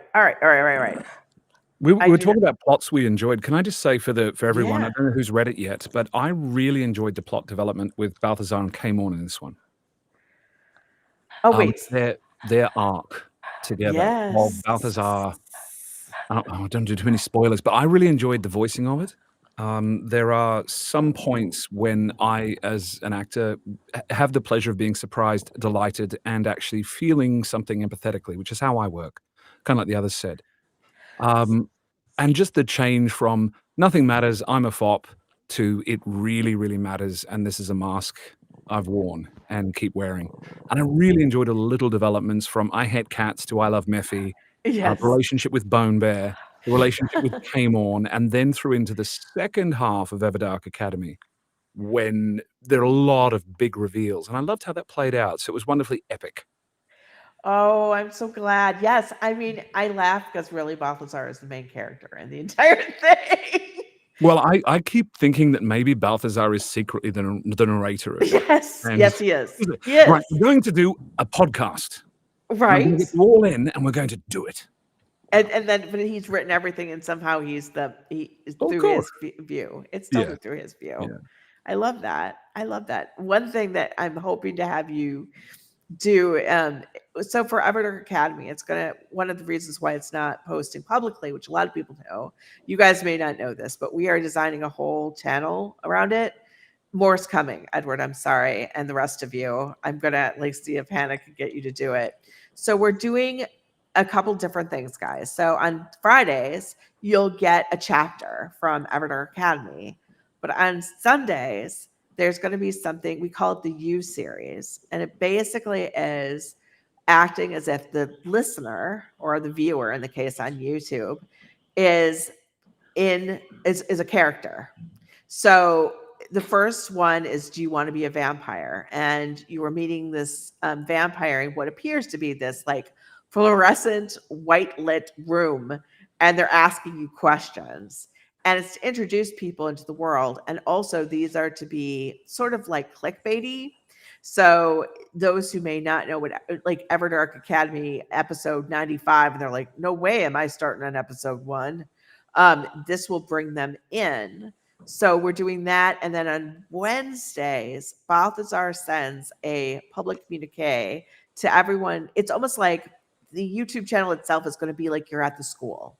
So on these Wednesdays, he talks about things like he's sending communications to all the students, telling them we told you not to go off in the woods with the werewolves. We lose more students that way every year. That sort of thing. So he's going to be basically very tongue in cheek and, doing things on a Wednesday. So where he's talking to everyone and enjoying himself thoroughly. Let's put it that way. And I forgot how we got on this subject, but that's what I wanted to tell everyone. Maybe we should do a giveaway because we're at 69 now. And I think a giveaway is required. So this is a giveaway, by the way, guys, for Everdark Academy Volume Leave me with the gummies, man. Leave me with the gummies. Okay. This is Everdark Academy Volume 1 audiobook. You're going to get it free. There's going to be 3 people who are going to get it. And we are going to have you put in the chat. What am I going to have them say? Fast fingers ready, everyone. Oh, yeah, I know. Lion. Lion for Lawson. Lion. And As in 3 the people big will be cat. chosen. Yes, as in the big cat. Why? With a Y? No, far out. It's always there's like such. It's like it gets really. Lion, guys, lion. There we go. I know that there's always a delay when I'm seeing it in the back, and it's like come on. Yeah, and I got in there. Come on, you know. Come on, winner. I know, right? Come on, Lawson. The king of the jungle. Ooh, there he is. Nice. There he is. We got a lioness. That's nice. Panther. Good call. Panther, right? Technically, a lion is a panther. Best type of. All right, so the first person has been chosen. It's Shayna's Calamity. Shayna's Calamity. Please email marketing@raytherain.com. Marketing@raytherain.com. Oh, Ness! You won the giveaway, my friend. EDA Volume 1. Also, how good was the Kickstarter for the books? How That good was is it that an insane. independent writer and publisher can have something of that quality produced? Isn't that Oh, amazing, everyone? it's You so haven't seen yeah. them. I'm doing an advert now, but the books look amazing with those beautiful edges with the full color print on them and the artwork, and love it. I've been trying to send you one, but I have not gotten. I need Hannah to send me the address so you guys can actually have a set. So, it's like ridiculous. All right. Yeah. Congratulations to Kelly Peterson, 8807. You won the giveaway as well. Email marketing@raytherain.com. Believe more are coming, guys. More are coming. Somebody actually speaking about the books because some of Look, them a have few already people, gone out. yeah, saying they've got them and they're beautiful. They're beautiful. They They're do. really, I can't believe what kind of job they did. And for Dragon's Reign, we're doing even more. It's like crazy. We're going to have the stuffed animals, Edward. Excellent. One white and one black. The dragons, we're going to make them kiss. It's going to be great. Mhm. I'm really looking forward to it. Me too. I I enjoy Dragon's Reign. I think it's delightful. I think it's really fun. Yeah.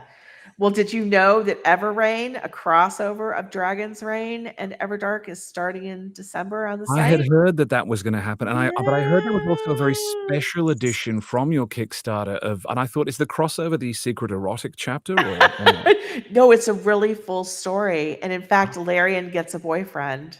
Oh. Yes. It's using the gay for you trope, and I'm telling you, it's going to be great because Larian's going to continue to be completely irrepressible. This is a scene, you guys. It's going to happen. So look forward to this, Edward. Nice. So Do you Larian, think is Valerian going to get a boyfriend or a girlfriend? he's Or getting a boyfriend. He's getting a boyfriend. His name's Ah. Caspian, and he has a cat named Hermes. And he says to Valerius, he's like, you have to talk to me about the gay sex. He's like, I'm not ever speaking to you of the gay sex, Valerian.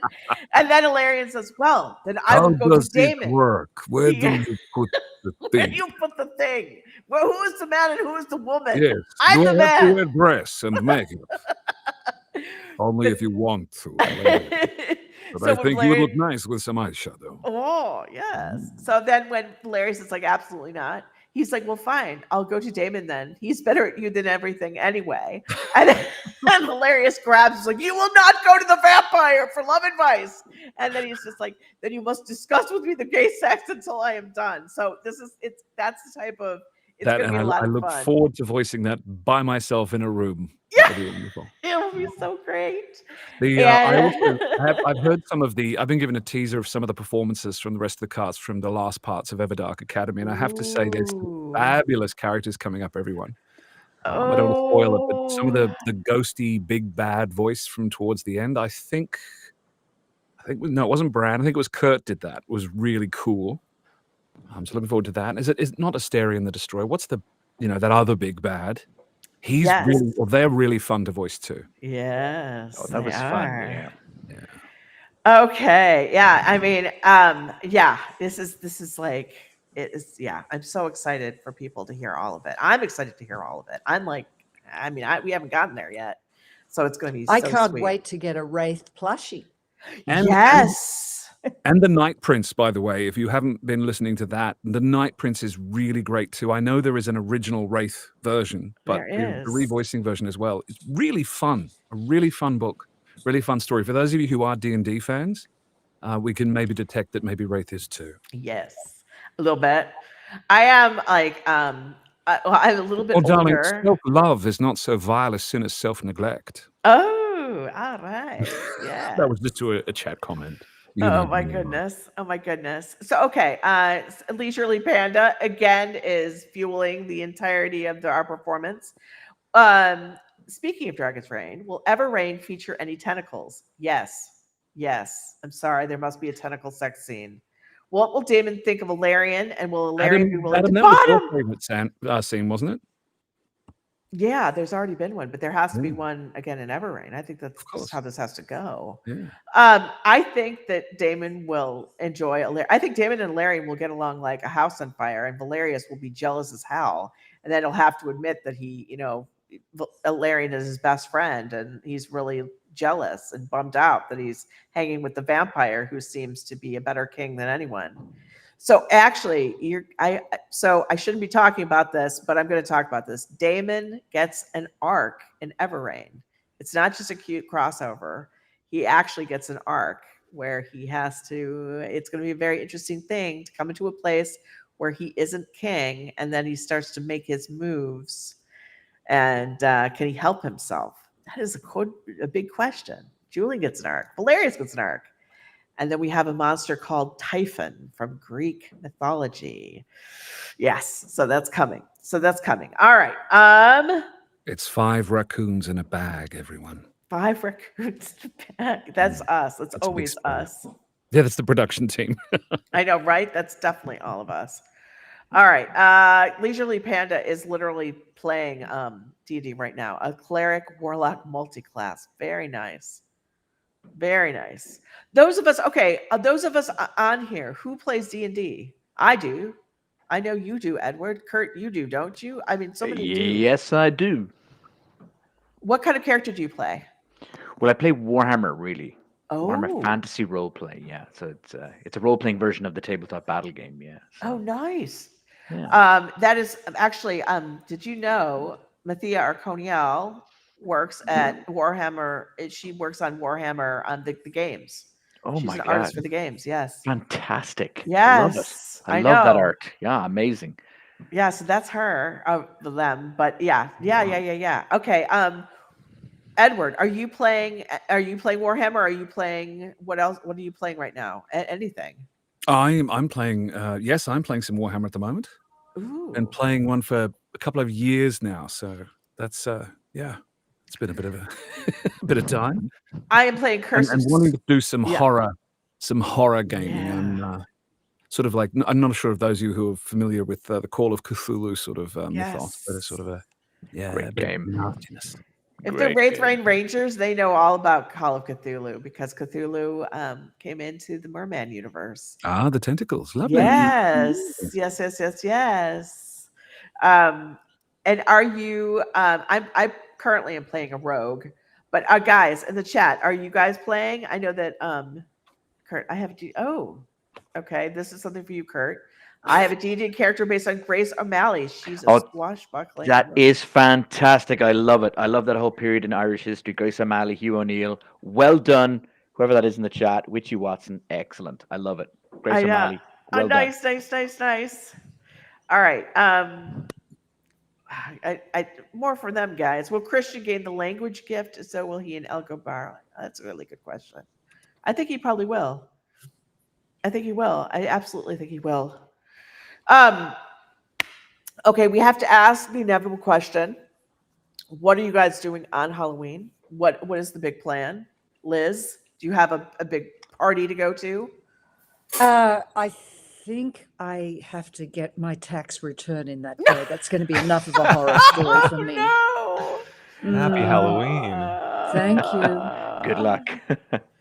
And they will have their pound of flesh. I found that out. Oh, yeah. Yes. Adam, what are you doing? What I are you am dressing going up to as? be. Jellyfish? I'm not. I'm actually going to be in the opposite of Alberta, and I'll be in Puerto Vallarta with my fiance. Oh, Yeah. fantastic. Yeah. That's So gonna we'll be there for amazing. my very first Day of the Congrats. Dead, which I'm pretty excited about. Wow. I love it. I Yeah. love it. All right, Edward, are you doing something for Halloween? Well, after stealing other people's pumpkins, Yeah. probably a good book and a glass of scotch, but Nice. no big plans yet. Nice. But if anyone has them, I'm available.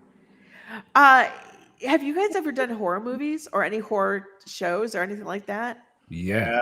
It was my Yes. very first gig was a horror movie, actually. Oh my God. Yeah. Is Have there we all any? been murdered in something at some Yes. point? Died horribly, Yes.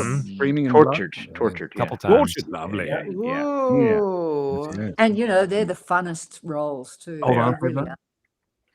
I Yeah. love it. I think Is horror, it? horror is great fun to do, and we all know it's make believe, so it's even better. You know, it could be scary, but Yes. it's fake scary. It's fake. It's not real. It's not Not real. really. I know, right? Well, is that hard to basically like? Not I giggle. mean, Yeah. yes. Yes. Mhm. I All the time. figured as Between much. every take, everybody starts giggling, and yeah. I figured it had to be. Particularly if there's fake blood involved. Ugh.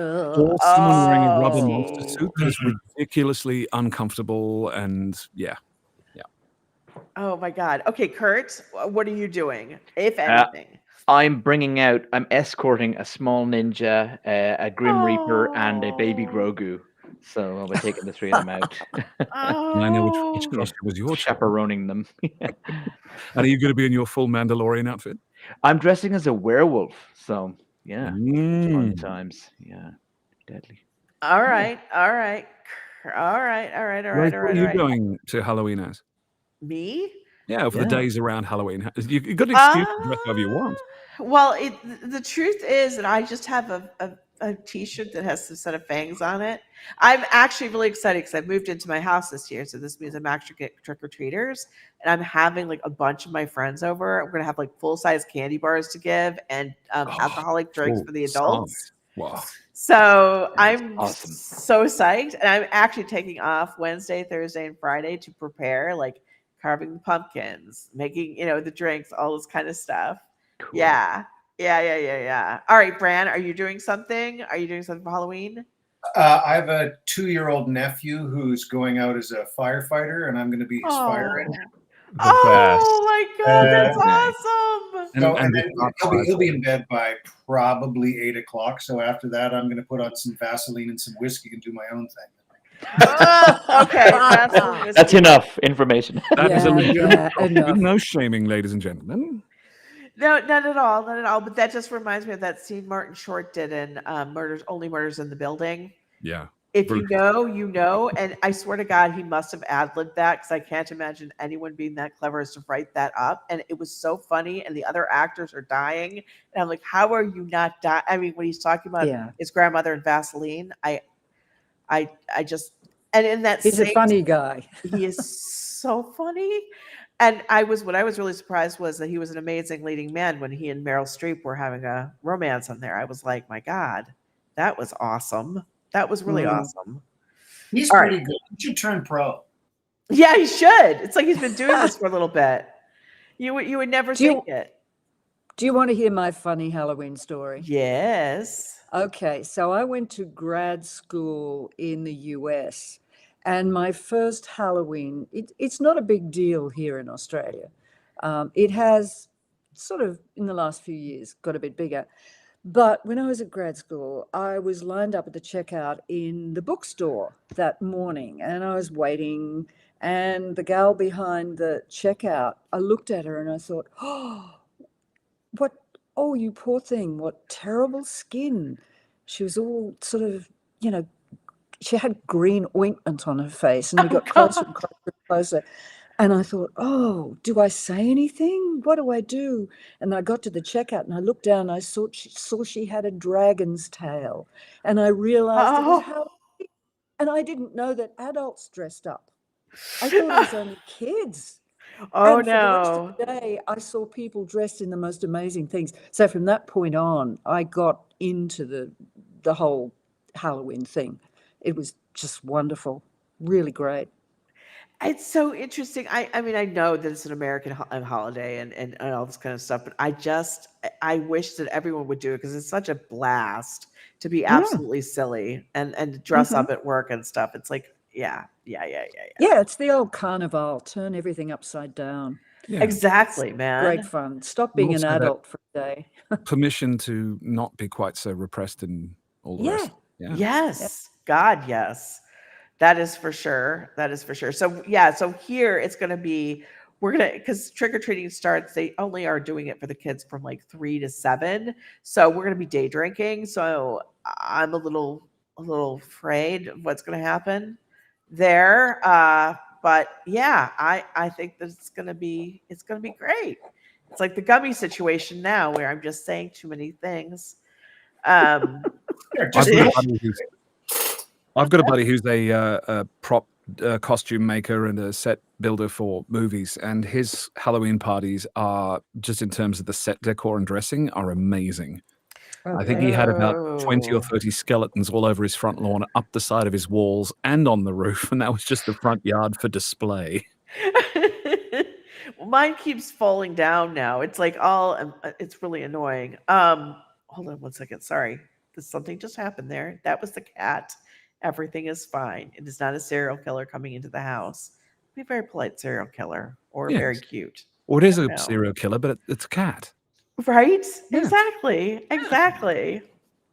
Um, oh, I have to answer this, even though this is really, I have to ask you guys what you thought about this. So, question for Raythe. Do you think Nick and his crew were the ones to rob the Louvre earlier this week?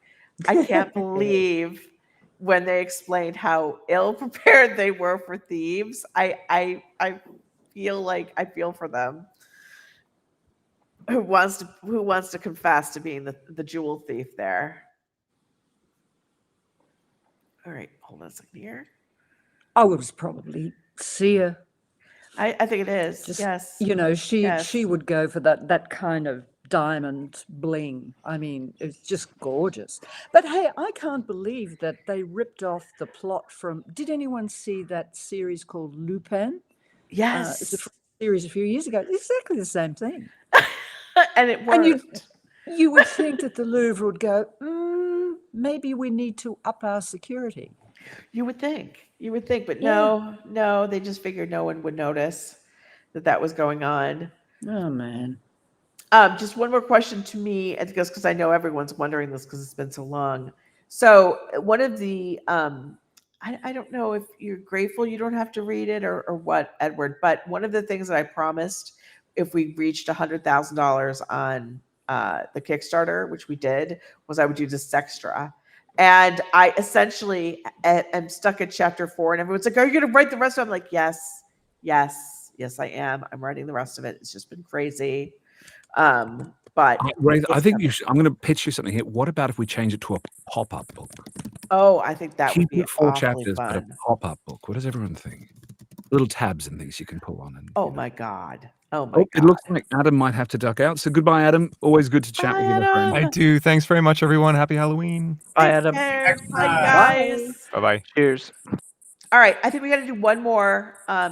We're actually going to do a giveaway of the Everdark Special Edition. So this will be one of the hardcovers, not in a slipcase because I don't have them, but it is going to be the original ones that we got. So books 1 through 3. I'm sorry, omnibuses 1 through 3, which is books 1 through 9, are coming up. So what word do you need to put in the chat? That's not me. I don't know what that is. We're having like crickets. It's really cool. Let's put the word crickets in the chat. Crickets.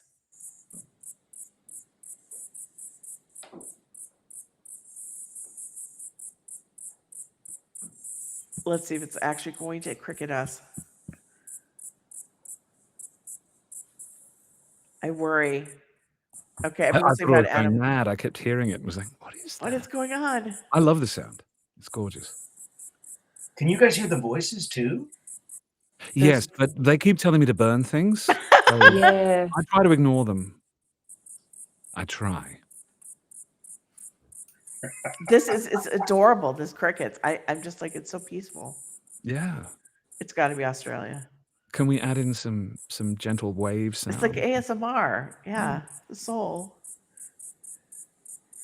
I believe that is a big new market now. This solo first-person ASMR. Yes.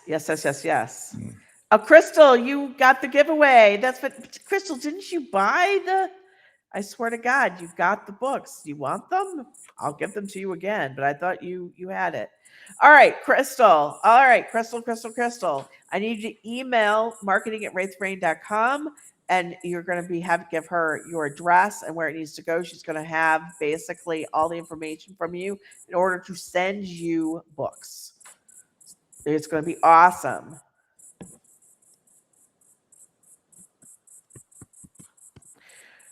I had a question for you guys. How do you schedule your year? Like how can you only do one thing at a time, or do you have things where you're like, oh yeah, I'm going to do this and then I'm going to go out and do that next? Well, for me, it's work as you can. Things come up, and you always have to be flexible and able to shift things around. So today I have an audition due on Monday, and I have a video game I'm doing, an Assassin's Creed, on Tuesday, and I'm supposed to be reading books for Raythe, so everything gets shuffled around. So it's simply a matter of remaining flexible and working with people who understand that. That's a huge deal. And having other sources of income that are either passive or that, you can say, I have a big job and I'm taking this much time off. But planning? Right? Yeah. Right? Yeah. There is Yeah, so no Liz, how plan. does that work? I mean, how do you not work yourself into the ground then? Because you're like, well, I better take this next job. No, I do. Yeah. It's a bit like that. You try to when a big job comes in and you know that there are things on the horizon, you've kind of got to build in extra time because nothing goes according to plan. People out there who book you for, say, a project, and they say it's going to be between this week and that week, and then you hear that they're behind, and so being flexible, as Edward says, is key to it. But there are times which are incredibly intensive when you seem to be working, round the clock for a week, and then crickets. Right. Nothing. Right. And you don't know. That's the Yeah, thing. potentially But, for years. I wouldn't swap it for a 9-to-5 job. You do have to have other sources of income, that's for sure. But I much prefer to work as a freelance in that way and to take my chances. But it never rains but it pours, as we say. You'll get 3 or 4 things suddenly come at once and then nothing for a while. Right. So it is tough. Yeah, I'm kind of juggling that at the moment too. Shifting hats, from this weekend coming up, I have a big batch of marking of material that's sort of coming in that I have to look at and get those results out very, very quickly. And I've got 2 gigs on Tuesday back to back. One is a creative development of a new work. The other one is a voiceover narration for a company. Wow. And then nothing for the rest of the week. So that's how it goes. But hey, love it. You'd have to, but it is amazing.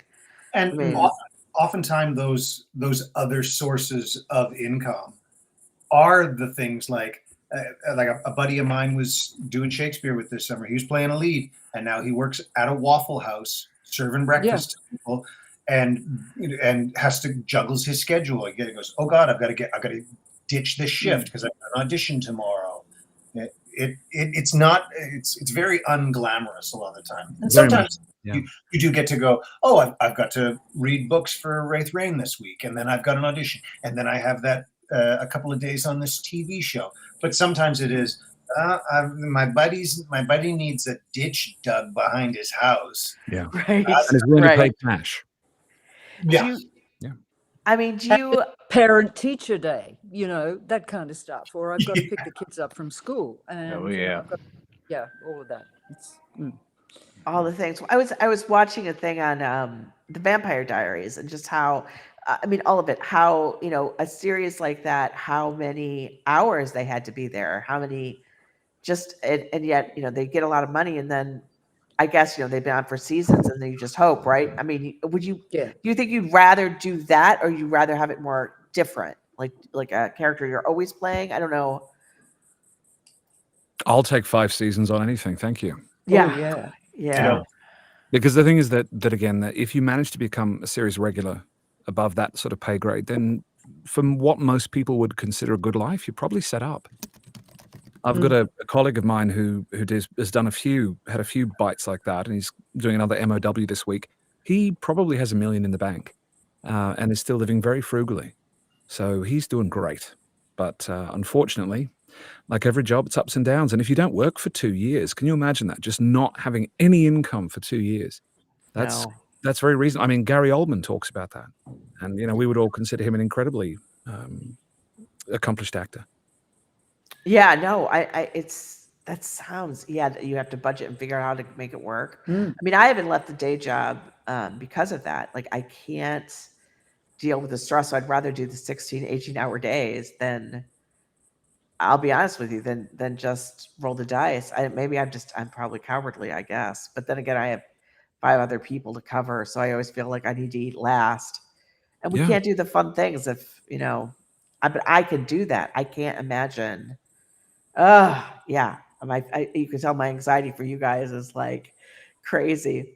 Well, I don't think any of us would do it if we didn't love it or need to do it, and have a that's need to true. be creative and to share that creative part of ourselves. And I think that's true of many people, and also not true of many people.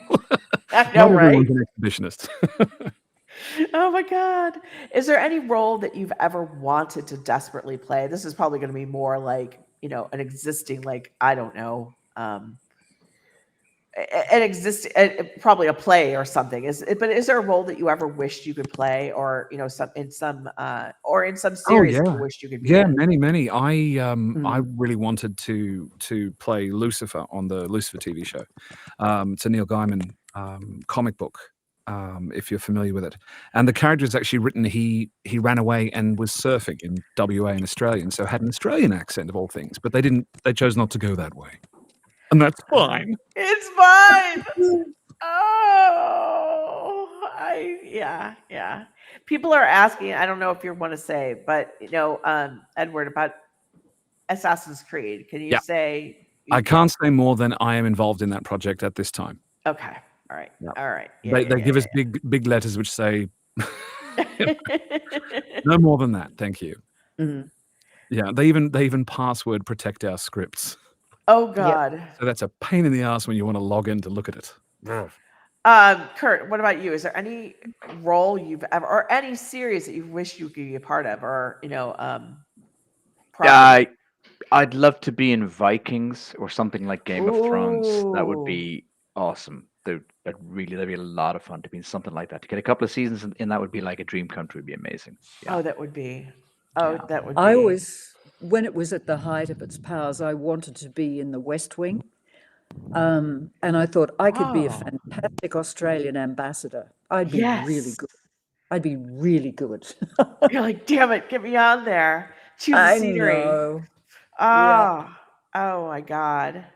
But I think it's when, along comes something that really sort of stirs your own imagination as an actor, and that are scripted well and shot well and produced well. That's the kind of quality you want to be involved in. Yes. Oh, absolutely. Do you think, I had a curious question for you guys. You know how streaming is, it used to be television, network television, there would be like 22 episodes, like a season. Now there's maybe 8. How is that affecting things? Yep. I would imagine it would be. Also, the number of roles in many series has been cut down. You may have noticed that the sort of ensemble has got smaller in terms of how many characters, central characters, recurring characters. They've really cut down on that since COVID. I think maybe a little bit before that too. Yeah, yeah. 'Cause I was thinking just how long it now takes things to come out, and there's so far fewer of them versus the old 22 episodes. I can't even imagine how much work that would have been to do a season for this. All right, I have to answer this because it's a super chat. The crowd, me, demands answers, please. Bottom Valerian ever, even in consideration, fan Oh, he purposes. is a bottom. He's so. Yes. He's not even a power bottom. No. No, he's gonna sob emotionally afterwards. It's gonna be great. He's absolutely Yeah, Brady he's bottom, absolutely. he's absolutely soft and squishy Yeah. inside. hmm I'm just like, And he probably likes to especially cuddle. he absolutely likes to cuddle. He absolutely does. And he's fallen for a cat person. And that's like the Yeah. worst of it. I know. Oh my God. Um, so I was talking about I wanted to ask you guys what are your thoughts on AI? Because I had some thoughts about Yeah. this. Because this has been really interesting. So obviously, I had the luck of Edward of meeting you and Hannah, like before we did Everdark and all that kind of stuff. We did Cinders and Ashes for me. And then I was like, hey, you want to do something crazy? And then you had all these far more, I guess, like abilities to get other actors in to do this stuff. And I I have I had someone ask me, they were like, so you did this with AI, right? Like I hire real actors and real artists, and we don't use any AI ever at all, at all. But I was getting this, and I'm happy that people are, how should I put this, very protective of the art they're consuming. They do really want to read and listen to real people, and not a bot and everything like that. Um, but what are you guys seeing? I mean, maybe you don't want to say anything at all. I guess I'm happy.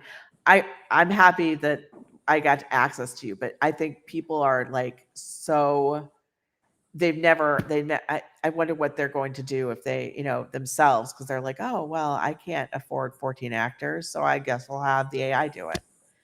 What are you thinking about this? If anyone wants to speak to it. Well, if I start, I won't stop, so I won't start. You would start. But I know. I'm part. Okay, I've started. Around the globe at the moment, there are various organisations, national associations of voice artists, who are lobbying government because that's the only way that they're going to stop the big companies from scraping our voices and reproducing them. So they're basically stealing our intellectual and artistic property.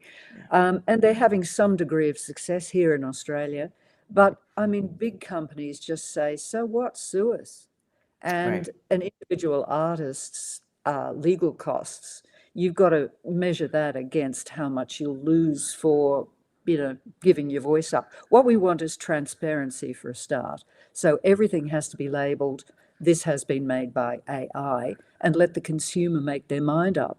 And in the meantime, win the hearts and minds of people out there who say, no, we want to hear human beings expressing human emotions as written by authors. So it's, we're far from finished, but you've got to accept that AI is here. You can't stop it. The genie's out of the bottle. I told you I'd go on and on if I started. I love it. I love it. And, in our contracts now, our agents actually have a clause that says, the party who's hiring you will not be using your voices or selling it on for AI. So that's where we're at the moment. But a bot cannot express, cannot finesse emotion vocally. They do sound very good. And if someone comes along and says to me, Liz, we want to buy your voice, it's fantastic, then we negotiate it. Right. But, we need to opt in. At the moment, there is no chance to do that. There It's is just not. possible to have it scraped, taken away, and reused. So Very well a lot said. of angles you can discuss it from. I'll Well, shut up now. no. I'm so glad that you've said this. I mean, I don't think it's, obviously, I think what I'm frustrated with is that it's getting harder to prove. So obviously, live streams like this are good. You're real people. But I honestly, so we've had, Mathia Arconiel, who works at Warhammer 40K, and all this other stuff. They're amazing. I've been accused of it that it's all AI, and that you guys are AI and this is AI. And I feel like I wish if I could say this to an audience, you are not protecting the real people by accusing everyone of being AI. Because Yeah, I am not AI, for the record. this is like one of the things that, it's really important to me because actually, Raythe, can you imagine an AI trying to do a sex scene? oh God, gross. I Make mean, the that would noises? just be That would be- gross. Oh, It'll happen. Yeah, yeah. Well, Audible's already Background. happy to do that. But so anyway, one of the things that, guys, so by supporting us and supporting all of this, you're actually, it's a really big deal. But one of the things that we're going to be doing is, although Audible is the biggest one, I don't think a lot of stuff we're going to do anything exclusive there anymore, Edward. We're just not. It's just not worth feeding that beast. Yeah, it's an interesting. You were speaking briefly about that, Liz. I've actually been approached by a company for that purpose of using my voice as a model as a base model, and they've offered me an upfront sort of signing fee and then a portion of income. So how they're doing it now is I would read an extreme amount of text. They would pay me a fee for that, and then it would go online. They would create a model using their machine. And then people could hire my voice basically and use that model to generate artificial text. And they would pay at a rate of X per character. So and they're trying to say that if any other AI company then attempts to use my voice, they will sue. So I don't know what's going on. But I do know, and I won't name them, but someone in this company, in this ensemble, actually is one of the voices of TikTok. Oh my God. And wasn't declared that it was for TikTok while doing the project. They were hired for a much, much lower fee, like a ridiculously low fee, and then found out later when they wanted more voice for this because it was becoming very popular, that auto voice you can use. And and now you can auto translate as well, and it will even alter video to lip sync. The AI is a very great tool, I think, for education. I think that's brilliant, absolutely brilliant. But for things like this, I don't know. I don't know. It's just, do you know that it's like the uncanny valley when you realize something's being read by an AI? It's really, you feel like, why is this not right? And I think I know why some people might think that is because our editors and our production team put a lot of work into making us sound good too. And this ensemble are all trained actors. They have excellent voices already. And then you add on some good engineering, some good EQ, some sweetening, and people can start to mistake it for that. Also, I have to say, sometimes the edits, if I start to chop up my rhythm a bit and break that rhythm, that's when I think we get that AI kind of sound. It just doesn't flow. It doesn't sound right. But it is. It's an uncanny valley, yeah. Yeah. Oh. According to Leisurely Panda, Damon is king, therefore he will outlaw AI. I think that's true. And pleather, absolutely. And pleather and other faux materials. Yes, down with faux fur. Or wait, down with real fur. Wait, I'm conflicted here. Yes. But yeah. No, I don't know, man. It's really sort of depressing. I think that AI should be doing our jobs for us and cleaning our houses and doing our laundries and taking away those tasks, not making our art for us. I mean, that was the thing, wasn't it? That mechanization and electricity was supposed to free us from the everyday concerns of having to look after ourselves and our houses. Right. It's even, again, in this current project I'm doing, they're talking about using AI in video games, in that you are now able to speak in games to characters and they will respond to what you say to them. And that's interesting because then the conversation comes up. But if that's my voice being used in that, and someone were then to carry on a conversation outside the bounds of what I'd said yes to and given consent to, and then to record that interaction and then use it for something else, what's that about? So it's it's fascinating that we can do this, but it's at the same time, how much control should we have over our image, over our voices, and our artistic Right. product? No, that's so true. That is so true. Mm. So, I mean, it's just been, with the internet opening up, quite frankly, to just let us have access to people of your caliber. It's like at the same time this is happening. So it's a really interesting thing. It's like, what are you going to choose? And I know what people really want, those readers and listeners. They want real people doing everything. And I don't blame them. But it's like, instead of our dishwashers, somehow becoming automatic, it's this. No, the robots are owned by the big boys to make their Exactly. Well, yeah, that's absolutely true. That's where it's earned. But I wonder whether people will become more discriminating. Those who do want, the human sound and real people will say, no, that's not what we want, and just choose not to go there. No, well, the people here tonight definitely a bit of a blip. Yeah, they wouldn't be here if they didn't love us. No, that's so true. Exactly right. But I think that'll, spread wider as long as it's also, we want it to be labeled at this stage. So people go, oh, right. So that's AI. Okay. That's what it sounds like. It's a machine reading a script. Yes. It's not a human being interpreting the human experience. Right. And I will say there are AI tools that are used in audio production that are really, really good. You can get an AI to be driving your levels so that you don't have to manually do them, or in post-production. There are some amazing tools for that. So there are great uses for it, like anything, I suppose.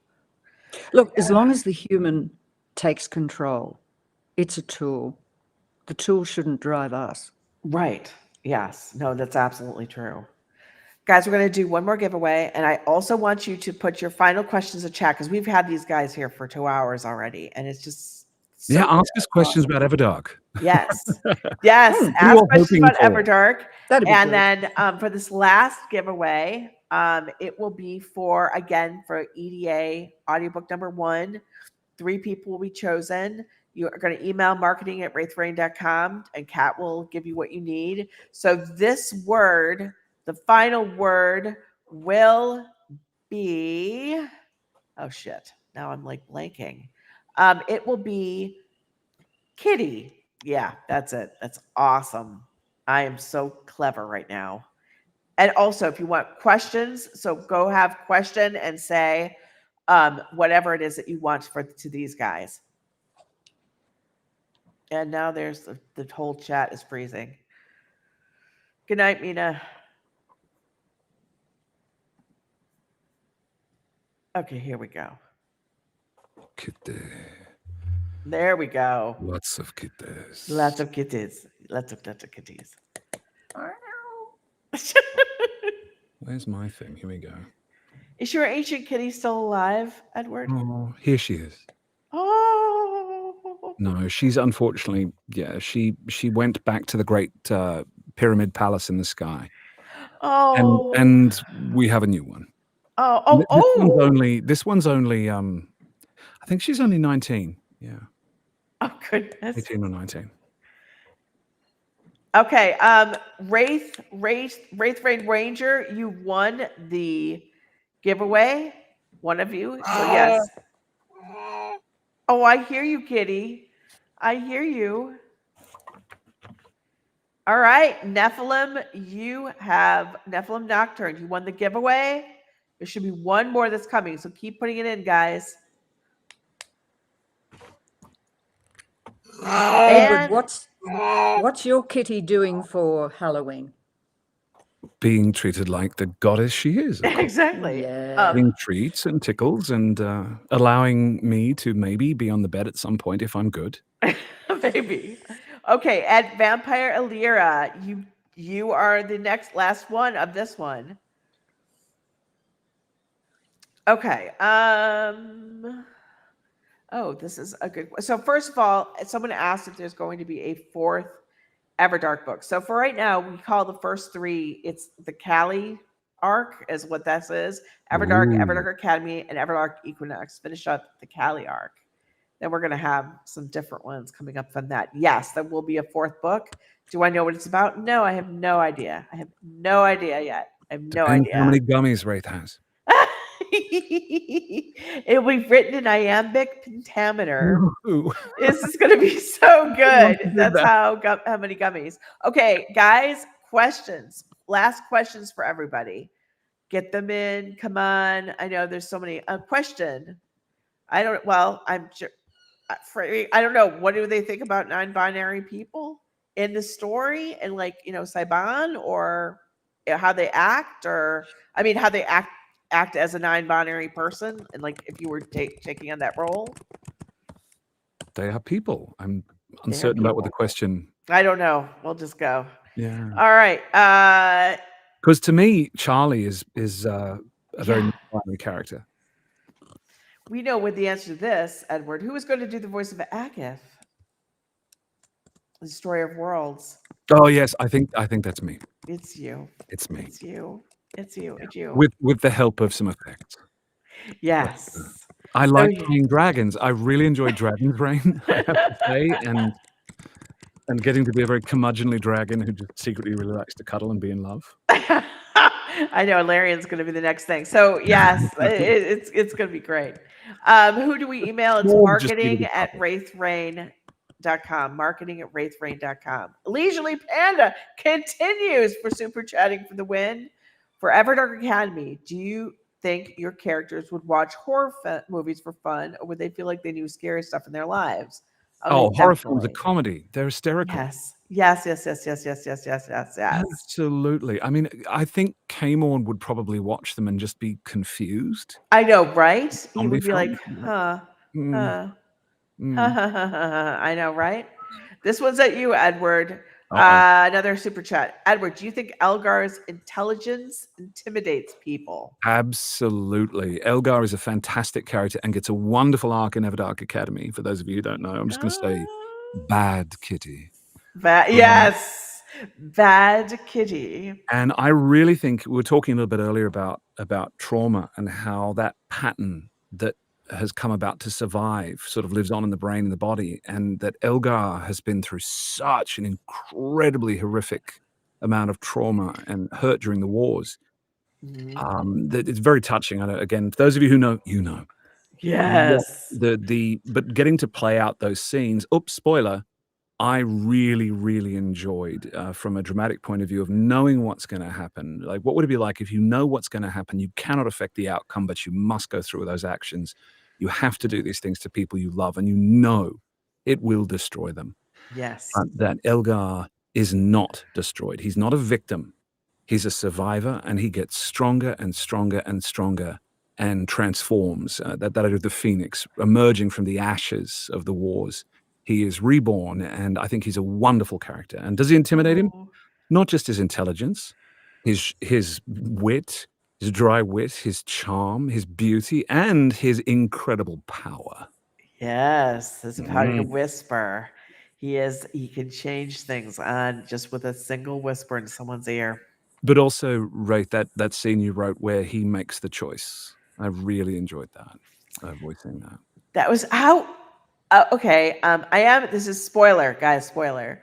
What was it like playing Iros when you've obviously played Balthazar, who is Iros Reborn, but not quite the same? Yes, but Iros is not Balthazar, but Balthazar is Iros. Yes. Get your head around that. Yes. That sounded like an actor line, didn't it? Like, it did. But wait. No, it's like this. Iros doesn't have the wisdom, the humor, the self-deprecation. It hasn't learnt what Balthazar has learnt. Yeah. So Iros has incredible power, but lacks the wisdom to know when to use it. Yes. And is blinded to so many other things. Iros, for me, there was and again, this is when I read, my brain is constantly looking for clues about who this character is. So there's part in Everdark Academy when they talk about seeing in the Cali Palace the great stained glasses that depict the history of the Everdark, and Daemon holding the broken body of one of his fallen fledglings who didn't make it to the transformation, and it's Iros who's holding him. So Iros is clearly loves Daemon, is very passionate. So, but then how he's portrayed during the war, to me, it was the idea that Iros thought he had to take care of everything, that he Yeah. had to control everything, and that was the mistake. He couldn't do this by himself. He needed the others. Right. So I liked playing him in my mind as a kind of separate person. That when Balthazar sees this, it's kind of that's who he could be. Yeah. Again, if he made certain choices, because it's also not Balthazar. So yeah, but it is, but it isn't, but it is. Anyway, we've all made Well, mistakes, I think, and we all regret.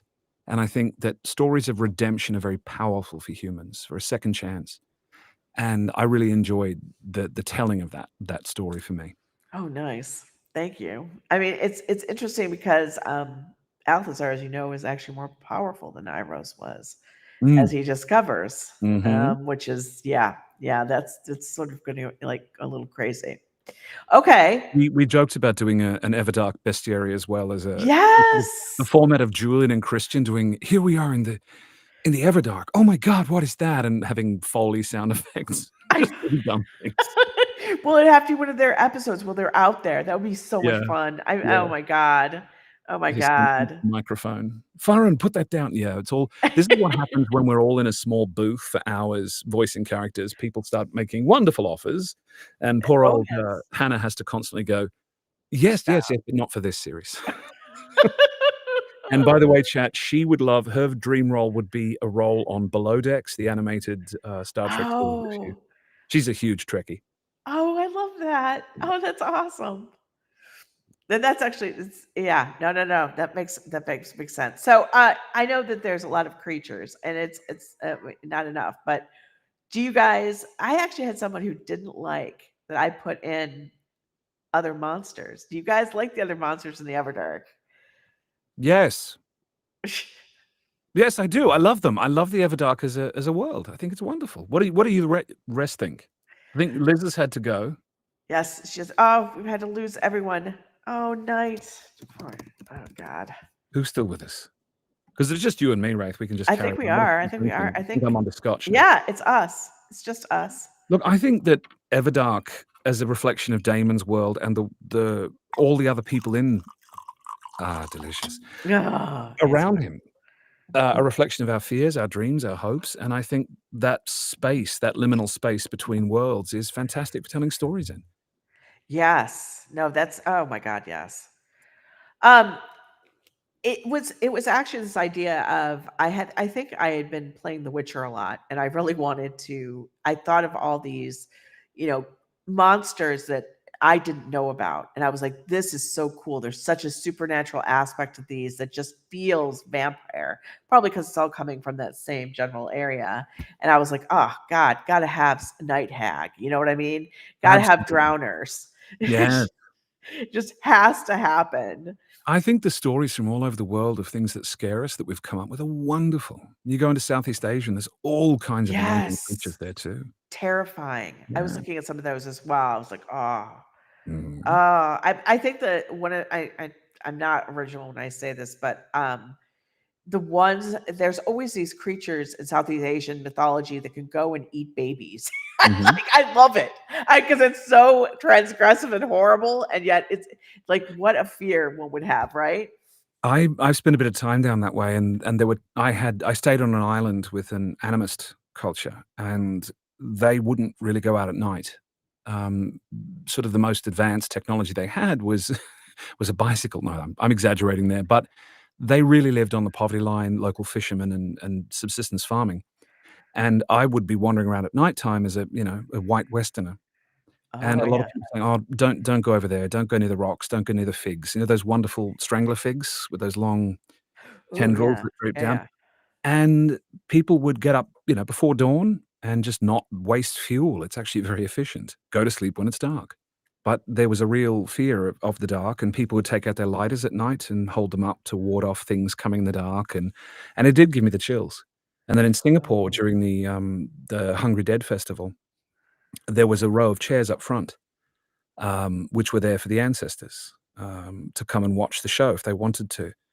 And it was roped off, and I was told, "Don't sit there, because Ooh. you could be possessed if you take food or sit somewhere which is put aside for them that could be bad for you. And we were filming in a graveyard there, and there were offerings made to the ancestors to say, we're doing this thing. It's not disrespectful. And I accidentally stepped in a grave, and that caused a hell of a thing from some of the people in the cast. And it did absolutely give me the chills. Oh man. Yikes. Yikes, yikes, yikes. And that's the light version of the story. Someone asked for a ghost story, so I think it's wonderful, and I'd love to hear from all of you out there in the chat if you've got favorite things that live in the dark. Oh God, yes. Put your favorite monster in the Yeah. chat. Let us know what it is. I mean, I always love the Wendigos. I Oh, think yes, that Wendigo. is so I love there's so many on YouTube where they do these stories about them and just how they, there's just such like this because I think we're like, oh, that's not really what it looks like. It's got to be something else. And then that's one of the things that terrifies me about it. The hunger, the forever hunger, and just yeah. Well, we all know what it is to be hungry, right? So that's that visceral horror, Yeah. Oh, it's so good. So everyone was just saying that Leisurely Panda has been funding my gummies, and it's true. Which character has the best ghost stories among the characters? I feel like all the immortals have great ghost stories. I think who would have the best ghost stories, honestly, would be. It wouldn't be K-Morn at all because he would not understand why any of this. It would just seem like prejudice to him. I think it'd be Christian.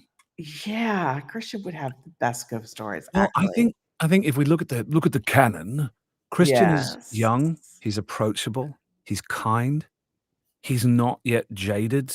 The other immortals, they've been around, they've seen things, they know that the spirits pass on through the gates. But Christian strikes me as someone who people would want to come to and talk to before they go on, and he'd probably take the time to do it. He'd have the compassion. Yeah. Oh my God. Yes. You're As opposed to absolutely K-Morn, who'd be like, "Are you my new lamp?" exactly. I sort of thought about the ethics of soul use to do these things, and I'm like, wow, Oh, look, wow. I gave notes about a short story a colleague of mine worked on, and his central premise was that at some point in the near future, we find out that, yes, that past lives are a thing and that there's information in your DNA in your body about that. And so and through treatment and whatever, you can recall them. And so suddenly people start going, "Oh, you mean I could be reborn poor? Oh, no, we need to change society. I don't want that." Oh Well, isn't my that hopeful? God. That's lovely. Oh God, that was like, Oh, yeah, yes. yeah, Got some good yeah. suggestions here. Annabelle, fabulous. Oh, exactly. Oh, this I have heard of this, and I can't say it. Is it Mokele Membe from the Congo? Oh God, Yep. yes, it's terrifying, terrifying. I admit it's all these baby stealing ones that get me. I don't know why the cannibalism and everything. I'm like, yes, yes, yes, yes, yes, yes, Dullahan, the Headless Horseman, the Headless Rider. Yes, yes. lovely, Headless lovely. Rider must. I don't know why, but for me, Dullahan. yeah, that's the Oh, Headless that's Rider. okay. All right, yeah. Oh, Or is it the horse? I can't remember. The horse that you get on and you can never get off. oh, All sorts of those great ones out there. the horses that eat human flesh on like Oh, yeah. yeah. Oh, those are Yeah. like selkie, not selkies. No, what are No, the they? water horse, yeah. Water horse. Oh, Yeah, those are Selkies, yeah. terrifying. Those are terrifying. I think Yeah. the notion of a changeling, there's a fabulous play out there about this, but the notion of someone comes and takes your baby and replaces it with a Ooh. thing that isn't your baby and that Yes. looks at you with, like, knowing eyes. Yes. And there's a horror in that for me about, women who are living with postpartum depression or other things who were like, "That's not my baby," or whose Oh baby died, no. and then, the fairies took it. It's not, this is. Anyway, there's a whole lot of horror in there for me. Yeah, Kelpies, yeah. Kelpies. Oh God. Oh God. Oh Yes. God. Kelpies and Selkies are different, aren't they? They are. They are. Selkies are more women in the I thought water. the Selkies were the seal people. They're the Is there seal anyone people. from our Yeah. Gaelic brothers and sisters over there? I know, right? Yeah. Changelings, which are terrifying. Yes. Yeah. And if really you think about what that would be referring to, you're right. It would be referring to postpartum depression, all of that they Well, I wouldn't mean, know. what if the woman did something dreadful because they believed it was real and may Yes. have killed the baby, or because you had to burn them, you see. And then what do you do? Was that a murder or was it a changeling? What is it? Is it mental illness? What do we do? Anyway, that's a whole other thing of horror. Yeah, like, no, no. I Yeah, like no. monsters. Horrible. What's the vampire creature that is a flying head?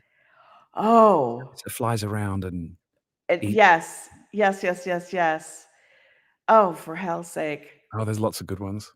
But Oh, I'm not a fan horror-wise of things that live in your body, you know, like no, the body worms horror. or yeah. That's bad. It's like aliens. I really that just is a whole other level of creep.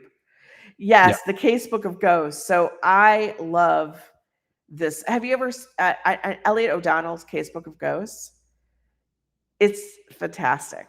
Not familiar with it, no. It was published ages ago, and he would go and collect ghost stories all over the United States. And one of the ones was in the South, where there was just you'd see a floating head that would say the one word blood. Like it's stuff like that. It's so creepy. Good. Oh, I know, right? Oh my God. Oh. Yeah, Do we have to do a scary story warning? I should have thought, do we need to do a content one? I know, right? On this, like, oh my God, no. Someone mentioned Medusa. To Yeah. me, actually, Medusa is a wonderfully tragic story because if you go and look into who Medusa was before she was transformed and why she was transformed, it will really change your opinion of her. Yes. She was wrong, man. Oh, absolutely. It was like we were talking earlier about Seeyr and Cassandra, who could see the future, but no one ever believed her. It's because she wouldn't sleep with Apollo, and he spat in her eye and said, "You'll see what will happen, but no one will believe you." What the What an awful heck? thing to do. Oh, yeah, no, I felt like, she got screwed as usual. Oh, yeah. They Oh, always, yeah. women have had it hard. What? Not at all. No. Okay, so Miss Starry asks, another one who's funny in the gummies. Mm. Wraith and Edward, can Oh, Julian? puss, puss. It's a and- puss puss. It's a puss. It's a Mew Mew. Hello, baby. Yes. Can Julian and Christian handle spicy food? Do they introduce Elgar to spicy food, even though none of them need food anymore? Oh, I think hot ones they would enjoy this idea. To see Look, if you know what? I'm going to be themselves. controversial and say Julian can't handle it and Christian can. No, I think that's so true. I think Julian wants to handle it, but he Yes. just can't. Yes, and he puts on a brave face to impress and like to be cool with Christian and just can't and is sweating balls. Oh, yes. It's fine, it's Yes. fine, Everyone's it's like, fine. oh my God, Mew. This Yes. is new. She has no idea that she's being listened to. She doesn't. She's singing the song of her people. Well, right? She must be loved. Yeah. Yes. We love you. We all love you. Everyone loves you. That's a good thing. Yeah, Mew is revealing big spoilers here. We're going to have to. I know. We're gonna, wrap it up. Can't have you do this. We've got another question here, which Okay. is where was it? I think it was from Leisurely Panda. Oh God. What do we think? What do you think Damon would think of Vex and Declan? That is a fascinating thing because there is an Easter egg, Edward, where the night elves came from the Everdark. They did. Yeah. And do you remember also, Raythe, there's a Damon talking about the people who lived under the mountain. Uh-huh. They're gone now, and he refuses to reveal information about them. That's right. And That's if right. The destroyer refers to them too. Yes. That's delicious. So I actually, one of the other crossovers it's going to do is going to probably be a night. It might be a Night Prince Dragon's Reign, but it would be interesting if there was a Night Prince Everdark crossover because they do have history. Although Vex was obviously a child when that happened. Okay, well, we're going to go. I have to ask you in front of everyone. I'm sorry, even though we are doing Everdark, all Everdark. Vex, you've played Vex, Valerius, and Damon. Which of the kings is your favorite to play? Oh, don't do that. I love them all. I know. We can have them all. We can schedule time. It'd be I fine. know. All right, I will tell you, Vex is my personal favorite because of he's a cross between like Balthazar and like a bunch of like an edgier Balthazar a little bit, but Yeah, I love. Yeah. Oh my God. I like Vex too because Vex is a self-created force of nature, if that makes any sense. Like I'm really into Baba Yaga. Yes. And the notion of this natural power that just is and that doesn't have morality about it. That's something that you put on it.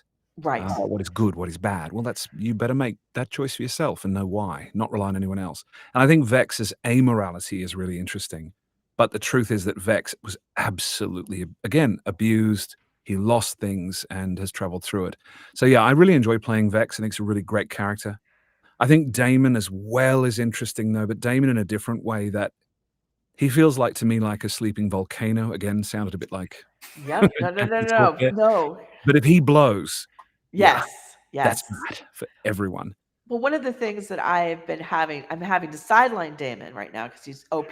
He's too too powerful, which is it's godlike, which is fascinating. You know, when I had to like, keep him like weak for a while and then to explain all of this. But then there comes the explanation of like, why doesn't he just take care of it since he could do it so with a thought? And I'm like, that's why he's not in the story. That's why he's commuting somewhere.